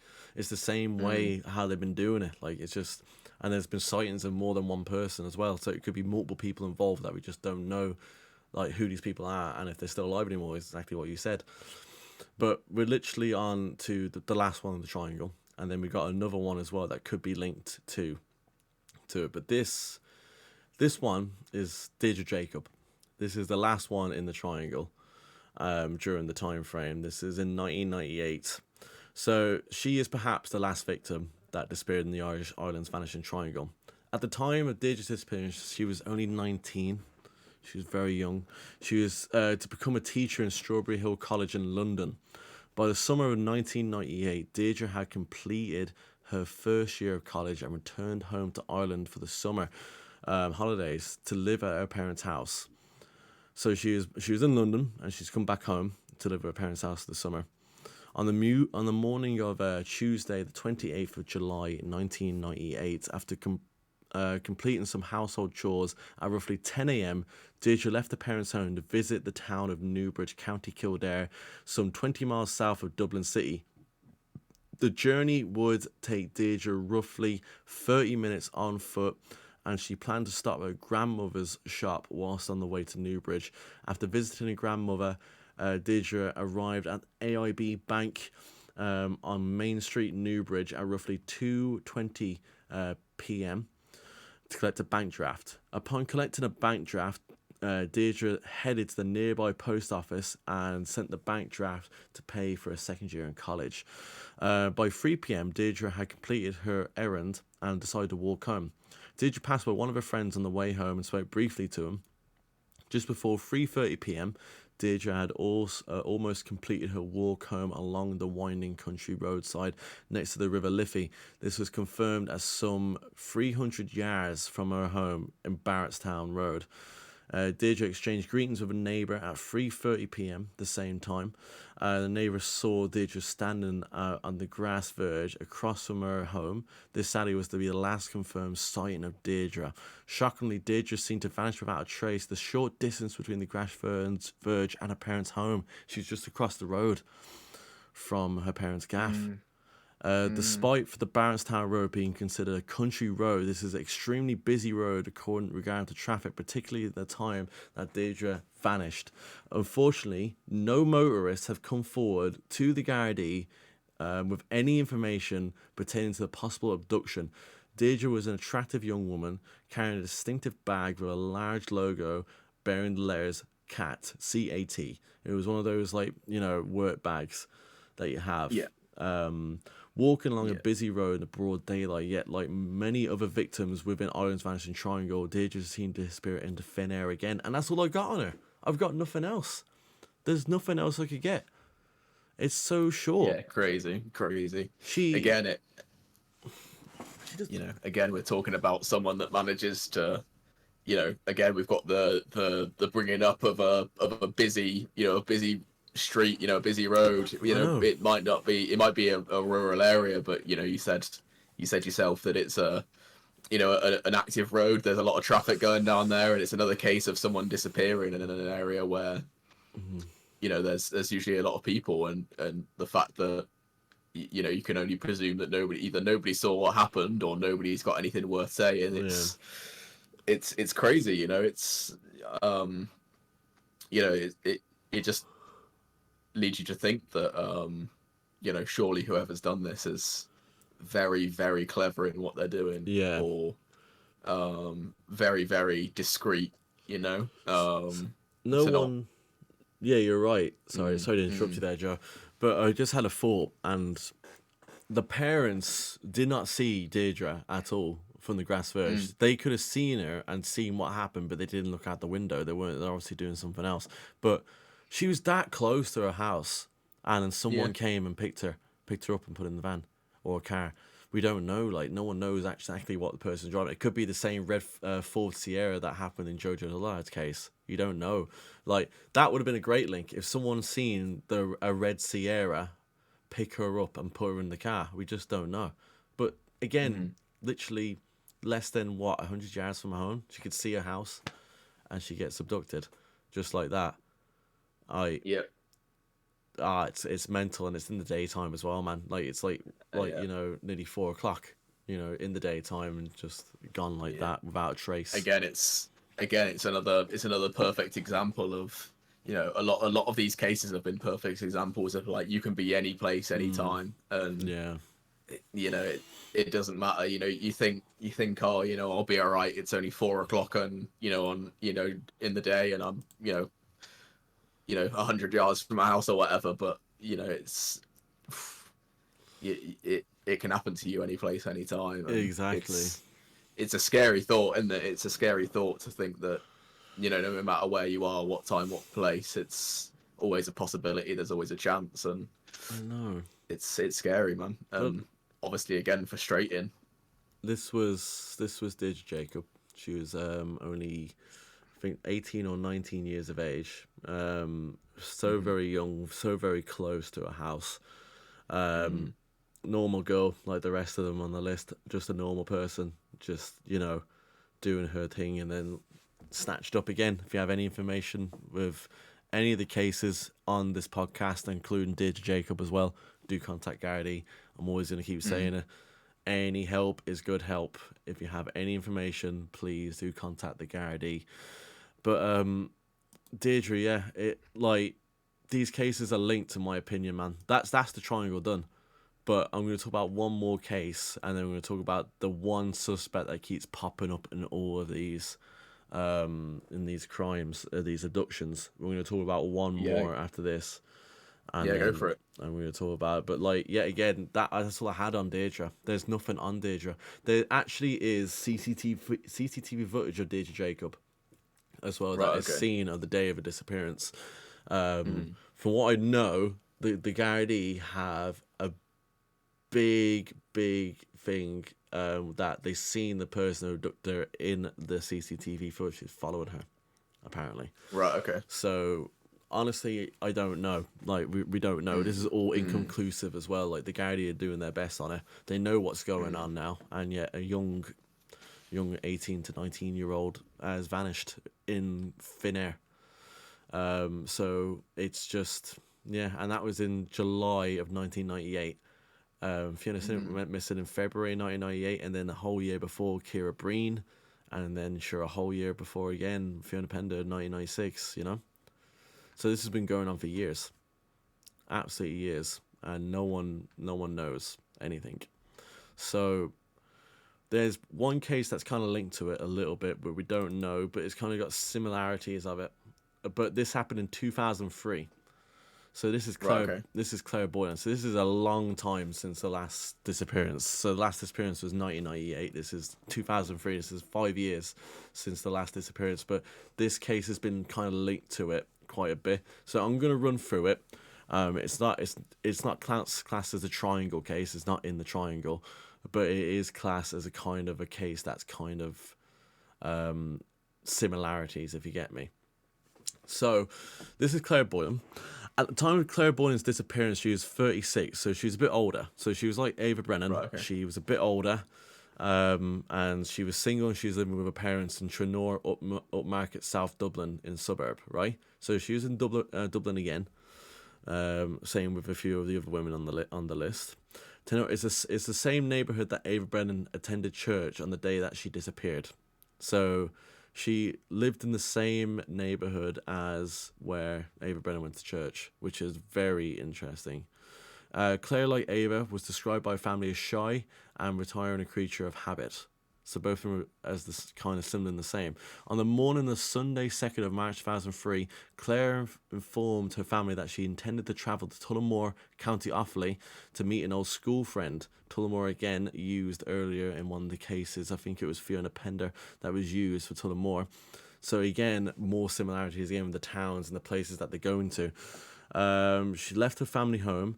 Claire's friend informed the Gardaí that Claire never made contact with them to arrange a visit on the 2nd of March, nor did Claire contact her friend subsequently. No evidence has emerged that Claire travelled the 60-mile distance from South Dublin to Tullamore. Prior to Claire's disappearance, her friends and family said that she had been feeling tired due to a very busy stint at work. Claire is a manager of a bookstore in the South Dublin suburb in Rathmines. Despite being tired from work, Claire did not exhibit any signs of someone planning to disappear, and according to her friends, she was not planning to disappear at all. Family or co-workers, no one that she was close to had any idea that she wanted to disappear. There was nothing. The fact that Claire's personal items were missing from her home seems to indicate she was not planning to disappear. So her personal items are still at her house. A passport was found along with more personal items. She wasn't planning to go anywhere. The only item that was confirmed missing was a waist-length blue jacket and a yellow collar. It was presumed that Claire was wearing this jacket on the 2nd of March 2003. When Claire failed to show up for work on Tuesday the 4th of March, her brother Bernard decided to report his sister missing to Gardaí at a Trinore station. Claire was very diligent and a punctual person. Thus, her failure to attend work was highly out of character and rightfully raised concerns with her family about it. Bernard Boylan, who was the brother, informed the Irish Times during April of 2003 that the circumstances that led to him reporting his sister missing was this. She had a day off on the Monday, so when she didn't come back on the date, we were worried. But it would be very unlike her not to go to work on Tuesday. She was a shop manager, and she is not the type of person to leave people in the lurch. She's very conspicuous, in bracket. After Bernard had reported Claire missing, numerous sightings of Claire in the Trinore area were reported. Her family also told Gardaí that Claire often went walking around Trinore. These reported sightings stopped around the 15th of March 2003. So only a few days after she went missing, just under 2 weeks after Claire's last seen at her parents' home. Claire Boylan, a total of 5 siblings. 3 of them lived in Dublin, whilst the other 2 live in Germany and America. Unfortunately, Claire has not contacted any of her siblings since the day she vanished. Whilst in her 20s, Claire attended university in Wales and made some friends throughout Scotland, England and Wales. These friends have since been contacted, just like Claire's family. They have no contact with her. Unfortunately, it has almost been 20 years since Claire Boylan disappeared from South Dublin, and no resolution has been given to her family. Nothing, nor any evidence has emerged to where Claire may be, or if she is a victim of crime. We don't know. She couldn't even be a victim of crime. She just left. You just don't know. Like the point you brought up earlier, people can disappear if it's their choice. But yet again, this is linked with the triangle because obviously she disappeared without a trace. The same link. but this is 5 years later. So I don't know if this is linked or not. I don't know if it's her doing it. I don't know if it's the same person. We don't know with this one. But I thought we'd go into this one because it is linked, but it's 5 years later, if you get me. Yeah, absolutely, yeah. So, what's your thoughts on it? Is it linked to the rest of them? Do you think? I don't know. I mean, it's difficult to... I don't think it's difficult to place it. I think, you know, obviously with the, you know, looking at all the previous cases, you know, we were looking at, you know, looking at any one of them, we were looking at, you know, sort of fairly quick, you know, sort of succession from one to another, you know, either a matter of months or at most a year. Yeah. You know, sort of have that little 5 year, you know, I say, you know, quite substantial 5 year, you know, period with no activity, and then just sort of to pop up one time and, you know. Keep in mind though, I have to remind you of this, is that the BTK killer, so in America, did take a 10-year absence from his last kill to the one he did after. So he was highly rampant in the 70s, and he took a lot of time off, then he came back again, and then that's when he got caught. So it is known for killers to take that time off. But yet again... Yeah, absolutely, yeah. If you're taking the time off, you keep going, not just do one, if you get me. Yeah. And there's never been reported difference. But like, yet again, this could be another abduction, or this could be, you know, a murder, or this could be human trafficking. We just don't know the answers, man. There's no body. There's not been a single body in these 10 cases. Not a single body was found. Nothing was found. Yeah, like the problem with say, for example, like you know, when you're looking at you know, sort of like known serial killers and stuff like that, you know, it's quite easy to look back in retrospect and be like, oh, you know, to look back at other cases when you kind of get an idea of what the person's like, you know, like when you know, That's it, yeah. you know, obviously, you know, like serial killers tend to have quite, you know, distinctive personalities, quite distinctive, you know, characters and stuff, and it's quite easy to look at them and say, you know, like, yeah, that's the kind of thing that they do, or, you know, it's easier to link them with other cases that fit their character out and, you know, fit their sort of you know, fit their theme kind of thing. And you know, when you've got no idea, you know, sort of what you're dealing with, or who, why, you know, what it's for, you know, it's so difficult to know. And obviously, like you say, I think it's fair to say that the likelihood of them being linked, I think there is a strong likelihood there that they are.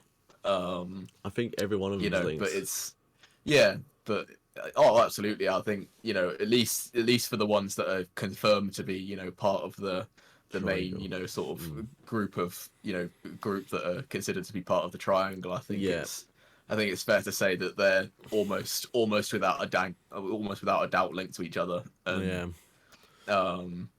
you know, and like you said, for that final one there, you know, in 2003, I think it's fair to say that it's likely that it's involved somehow. I think so. You know, even if we were to push the boat out a little bit and say that, you know, even if we were to push the boat out a little bit and say that someone did it almost inspired by the events of previous kidnappings, you know, I think that's another one to sort of throw into the ring. I mean, a copycat. Copycat. Yeah. But what interesting about Claire Boylan, and I'll show you now. Like, Claire Boylan was 36, and Ava Brennan was mistaken to be in her 20s, but every other girl was early to mid 20s. This is Claire. So Claire was 36. The rest of the women were in the mid to early to late 20s. Claire was in her 30s, and she disappeared. No trace again. It could be a copycat. You're right. It could be a copycat, in my opinion. It could be, but we just don't know. Do you know what? I think your assessment there actually is making a lot of sense, in my opinion. But that is. Yeah, I mean, I'm just sort of throwing ideas in the, you know, I'm sort of, you know, just sort of throwing ideas into the ring, and and, you know, just sort of potential ways of looking at it, and, you know, of spinning it, you know, just sort of you know, just sort of potential things that could have happened. But you know, because there's so many ways of looking at this when, when you've got so few things to go on, there's so little to even like write things off. In a lot of cases, even unsolved cases, it's you can look at pieces of evidence and say, well, it certainly wasn't that, and it certainly that you can at least write that off as a potential That's it. Yeah. avenue for what might have happened. But when when there's so little to go on, it leaves the door wide open for it to be anything. There's absolutely anything. So many theories you could have, so many things that we can, so many differences, like the Claire Boylan case again, similar to the rest of them, and she was so close to where Ava Brennan disappeared only a few 10 years earlier, and like it is just like mental how they've got away with it for so long, how there was no evidence at all. And like what staggers me is all these cases was Deja Jacobs one, when she was that close to her house and she just disappeared. Yeah. And then Jojo Dullard being sighted in Waterford again, and there was a disappearance of Melda Keenan in Waterford, and a lot of them are just kind of like linked. But we do have one person of interest. We do have one person that's been suspected by Gardaí quite a lot. He's a convicted R-word. If you know what that is. So his name is Larry Murphy. Now I don't know if you heard about him, but he is a bit heard of him. No. He's a bit of a nutter. So we're gonna get into it. So it was widely disputed and suspected that at least some, if not all, disappearances were due to a possible serial killer. So a lot of people thought this was Larry Murphy, acting either alone or with an accomplice in the Leinster area in the 1990s, as we know, because the Leinster is the right-hand side, it's east of Ireland. Irish police have often claimed that Larry Murphy, who was a native Bolton the Glass resident of the village, well within the triangle, by the way, was a main suspect in at least some of the cases. Mr. Murphy was convicted and imprisoned in 2001, so this is after, obviously, the final case of Deirdre Jacob, for the R-word and attempted murder of a Carlow businesswoman in 2000. He was attempting to strangle her in a wooded area of the Wicklow Mountains, which is where, obviously, Annie McCarrick disappeared, the first case in 1993. He was surprised by two hunters who happened upon him and seen and intervened, saving the woman's life and restraining him. Murphy has maintained that he is unconnected with the disappearances and has been questioned on the cases numerous occasions by Gardaí. To date, there has been no solid evidence connecting Murphy with the disappearances, unfortunately. But what was strange enough is that the disappearances came to the end by the year 2000. Commentators frequently cite this, that since Larry Murphy was imprisoned for most of the 2000s, no other women have disappeared, except for Claire Boylan, which is why I think your synopsis of a copycat is right. So no other women in thousands have disappeared other than Claire Boylan. Operation Trace. It was a task force set up by the Gardaí. So basically, it took six cases from the Vanishing Triangle. For what I know, I think it's Fiona Pender, Jojo Dillard, Fiona Sinnott, Annie McCarrick. I think Ciara Breen as well. So I think it took 6 cases from that, and it focused on those and trying to get an answer for it and all of that. It was a task force. It's no longer in operation today, unfortunately, but it was a successful task force and getting the job done pretty much. But it was set up and it was helped to find the missing woman during Murphy's time in prison. So 10 years Murphy spent in prison, right? Officers found commonalities linking Murphy to Annie McCarrick, Jojo Dullard, and Deirdre Jacob, 3 out of the 6 on the Operation Trace, and 3 out of the 10 that I've talked about today. Furthermore, there are more connections in the case of Deirdre Jacob. Invoices and receipt indicate Murphy was in Newbridge at the time of conducting. He was conducting carpentry work, as he was a carpenter, at a dance club. Murphy's contact info was found within Jacob's grandmother's possessions after she died of natural causes. So all of his stuff, like his contact stuff was in her possession, which is kind of weird in my opinion. Mm. It's determined that he visited her shop along with an opportunity to sell wooden toys he was making. When CCTV footage of Dij Jacob was digitized in 2017, the one I was talking about you earlier, investigators began pursuing new leads that believe that Murphy was captured in the footage as well, which is what I was telling you earlier. They sent tapes along with his picture to forensic analysis, resulting in a deemed compelling but inconclusive. So it was compelling, but it was inconclusive, so they couldn't use it. There was widespread opposition of Murphy's early release in 2010. So he was given a 15-year jail sentence for attempted murder and obviously the R word as well of that Carlo businesswoman, and he only served 10 out of the 15. And people in his hometown were absolutely outraged. He's been released since 2010, and he was never welcome in the village again. After he was released, he was a high-risk offender, and he was visited by a member of the Gardaí every month. He fled the country, Murphy did, and he was taken up residence in the south of Spain, where he was under surveillance by the police. Shortly after, he moved to Amsterdam. During his time there, witnesses were unaware of his past, reported he frequently several bars when he was quiet, kept to himself. So he literally just kept to himself. No one was aware of his past, and he kept quiet. He drank and smoked cannabis regularly all the time, and his approach and attempted to strike up a conversation with young women. In the time, media became aware of his location under increased scrutiny from Dutch police, and Murphy fled to Spain through France. It is now believed, although this is rumours, that he is now residing in London at this moment in time. But the media always kind of find him, and they always kind of like try to stop him. But he's yet again, he's still talking to young women and still, trying what he's doing. But his name has cropped up so much in these investigations, and people believe that is him that's done it. If you get me. But obviously, there's no evidence linking him to these crimes. The only one we have is the CCTV footage of Dij Jacob, but that's inconclusive apparently. So we don't know. But he's the only main suspect, person of interest in these cases. I'm not going to show a picture of him. You guys can Google him if you want to. I don't want to show a picture of him on this channel. Yeah, that is who is kind of linked with all these. So what are your thoughts on this, Joe? Again, it's hard. It's another one that's hard to say, isn't it? But Yeah. obviously, there's a couple of standout things there, like you mentioned about the fact that he was arrested in, was it 2001?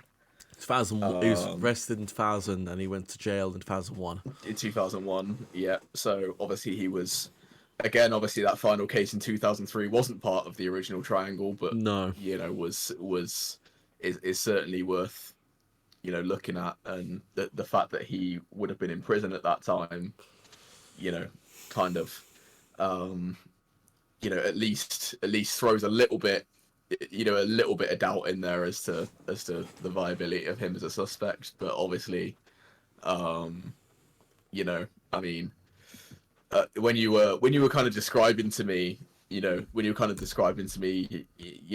he did in that case in 2000, that he was caught for, what initially stood out to me was like that sounds to me like the actions of someone who's a lot less thorough and meticulous in what they do and how they operate. You know what I mean? He seemed to be a lot more, he seemed to fit that, kind of crazy, that kind of, just deranged R word archetype of that, rather than someone who's thorough and meticulous and careful, and someone who's capable of making someone disappear in the middle of a busy place and never to be seen again without a shred of evidence ever to be noticed. He at least on that quick description of what he was caught doing and of his actions, at least kind of it stood out to me at least as something that was like, does he really sort of fit the bill for the kind of guy we're looking for? But Do you think like that he's kind of using that as a cover though, Joe? Do you think like that he is kind of playing off like that he's more smarter than he looks, pretty much? He could be doing that. maybe, yeah. There's every chance, But keep in or mind as there's well, every chance again that maybe that event in 2000 might have just been, every even the most careful and smartest of criminals and killers or whatnot in the past have slipped up somewhere. It happens. No matter how perfect you are in what you do, you're always going to make a mistake somewhere. but it was attempted murder, and it was an abduction as well. So keep in mind, it was a Carlo businesswoman, and he took her to the Wicklow Mountains, where obviously Anna McCarrick disappeared a few years earlier. And it could have been, she could have been the next one, but luckily two people intervened, and he got too. If it was him, he got way too confident. The problem is that he's on the streets now for the last 13 years. Now, I don't know if I told you this, but I actually grew up, I'm not saying where I grew up, but I grew up actually as a kid going into secondary school, and around 2011, 2010, there used to be a little joke around my school where you got to be careful or Larry Murphy will get you. So I've known about Larry Murphy for a number of years, and they used to always joke about it in school. So people knew who this person was. People kids my age, kids like 11, 12, 13 were joking about it, saying, be careful of him, he'll get you, and I didn't think he was real for a bit, and then I realized he was real. And it's just one of those things where that's just mad, if you get me. But the thing is, with these cases, it could have been Larry Murphy, or it could have been other people with him. You know what I mean? It could be. Yeah. There were sightings of two people in the Jojo Dillard place. There's sightings of two people, maybe even three. It could have been a group of people that have just been doing this and have been getting away with murder. If it is, I don't know. There's no evidence, nothing, not a shred. 10 cases I've talked about, 9-10 cases, not a shred of evidence, Joe. And that's what makes the triangle so interesting, but also so terrible at the same time, Because oh yeah, for sure, yeah. We're nowhere near to getting closer to finding these girls, And even at this stage, not even close. At this stage, the family just want closure. You know what I mean? Like any type of closure, whether it's remains or whether it's anything. That's the thing. My opinion on this whole thing is I think Larry Murphy was connected, but I don't think he was the ringleader. I don't think he acted alone. I think there was 2 or 3 of them, but I don't think Larry Murphy was the ringleader of them. Like you said earlier, he got caught. He was a bit nutty and stuff like that. But I don't think he was the ringleader. But I do think there was more than one. I think there's about 2 or maybe even 3. But I think at least 2 were involved. I think Larry Murphy was one of those 2. But he'll never tell. He'll never say. Because why would he? He's gotten away with it now. He's served 10 years out of 15. He hasn't come back to Ireland since. He's all across Europe now, No one knows where he is. But apparently he's in London now. I don't know.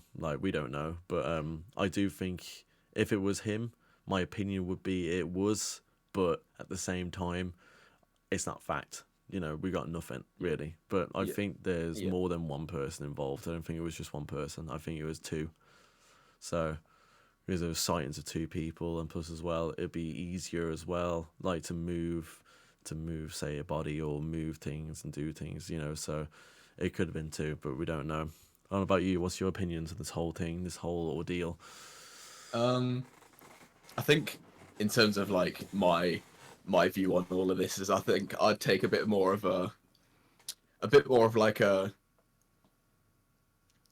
what's the word I'm looking for? I'd probably say I'd take a bit more of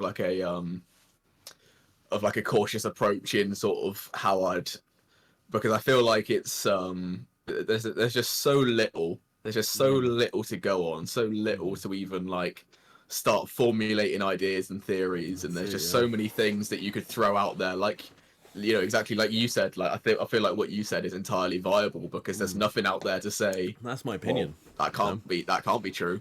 You know, there's nothing out there to say that that what you said is wrong. So I feel like what you're suggesting is equally viable. But I feel like, you know, from my standpoint, I'd say that it's just like we know so little, and so there's just so few things to put out there that you know, you could put together the most convoluted theory you could possibly think of, and nobody would be able to shoot it down, because there's just nothing to say that it'd be wrong. Exactly. And you know, it's so I think if I was to say anything, I think I would say that it would be likely, it's very at least likely that it was more than one person. Yeah. Based on obviously witness sightings of there being multiple people present at these, you know, at these sightings, and you know, just, you know, like you alluded to in your statement, you know, the fact that it would be a lot easier, you know, to do these things with,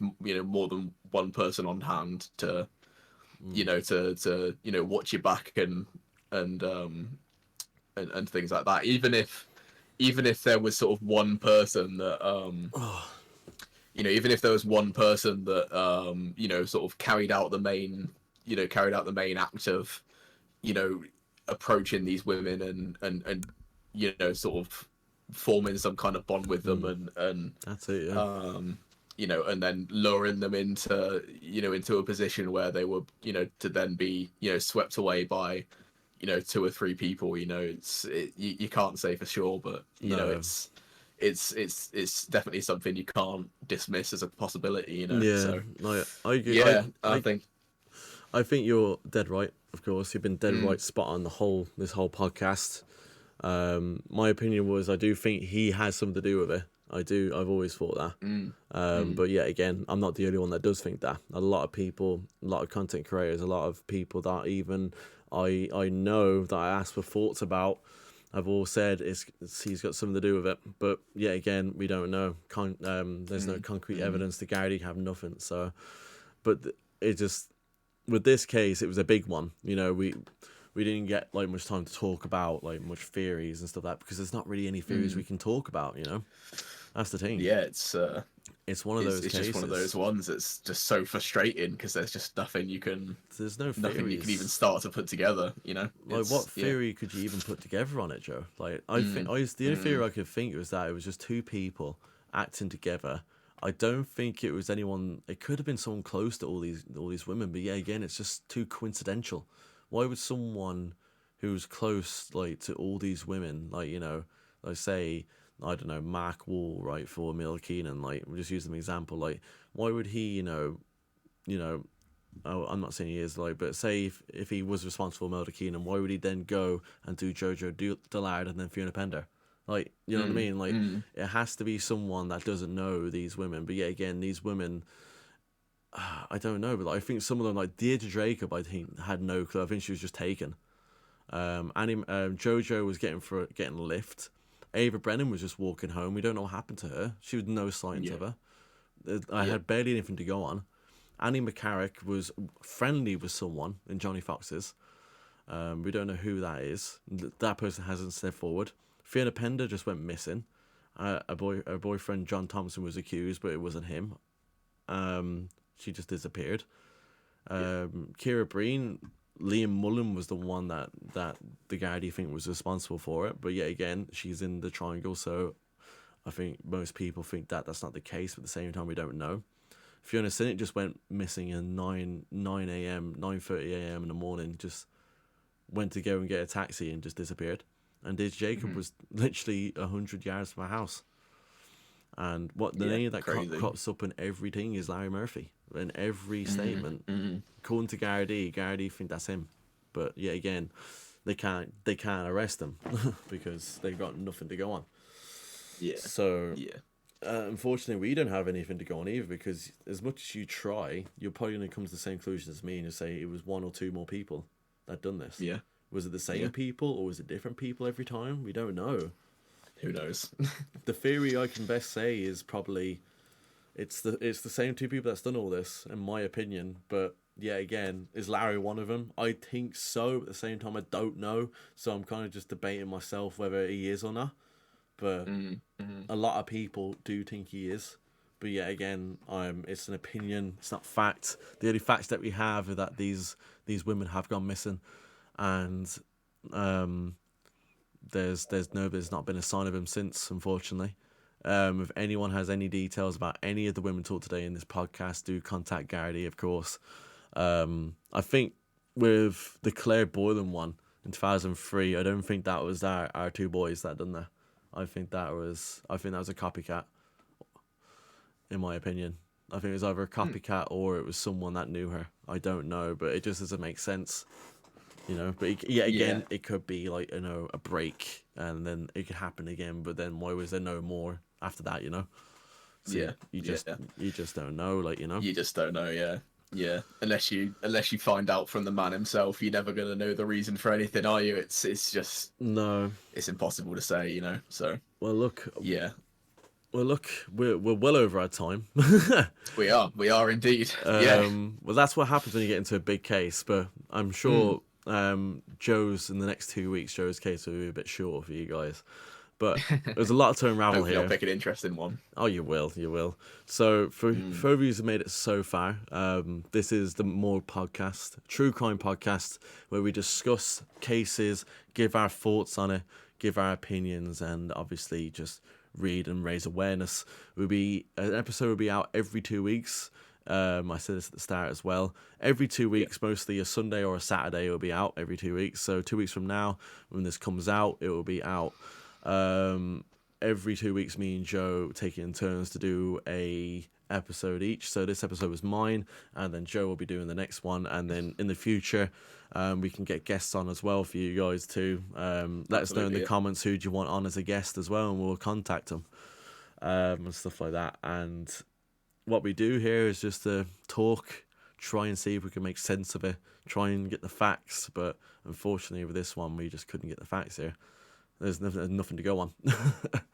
But it's very it's very interesting in the sense of it. But yeah. In terms of topic, it's super interesting and super fascinating to learn about. But it's just one of those ones that leaves you empty-handed, and it's a bit frustrating. But we hope. But that's why it's unsolved, Joe. We do hope one day that these women are found and these cases are solved. But for the last 30 years or 25 years, there's not been a shred. And it's been one of those ones, unfortunately, guys. But unfortunately, these things do happen, and unfortunately, sometimes we don't get the answers. And with this particular case, we've got nothing. But yeah, my respect. And for the families as well, these families of Annie McCarrick, Ava Brennan, Imelda Keenan, Jojo Dullard, Fiona Pender, Kira Breen, Fiona Siddett, Deirdre Jacob, and Claire Boylan. My grievances go out to you guys, and my love goes out to you guys as well. I hope you guys get your answer that you guys are hoping for, and we all hope that you will as well. So, absolutely. That's respect to the families as well for the missing women. As for us though, Joe, it is time to say goodbye. You can catch me. That is all from us, yeah. You can catch me. My name's Ratbag Luke. You can catch me on Twitch at twitch.tv/RatbagLuke on Twitch. Stream 4 days a week. This the content's very different to what we do over here on the podcast. It is. But we do have a good laugh over there. So if you guys want more of me, then that's where you go. And then you can catch Joe over here on his Instagram at YourAverageJoe97 on Instagram. Very good photographer. Or you can also catch me in Luke's streams as I'm one of his moderators, so you'll see me there. He is a moderator. If you swing by, so you'll see me around. Yeah. He is a moderator. He sometimes he cameos in the streams as well, so you will see a lot of him. But his main platform obviously is Instagram. He's a photographer, so if you guys do check him out, I'll leave a link in the description for both of us. But lads, that has been the Morgue. It's been an absolute honour. We'll see you guys in 2 weeks for the next episode, and whatever Joe comes with in that big head of his, we'll be seeing you in 2 weeks. Yeah. But thank you all so much for watching, and remember, it's the Morgue, and we are out here to find out the unknown. But we'll see you guys in 2 weeks. Good night.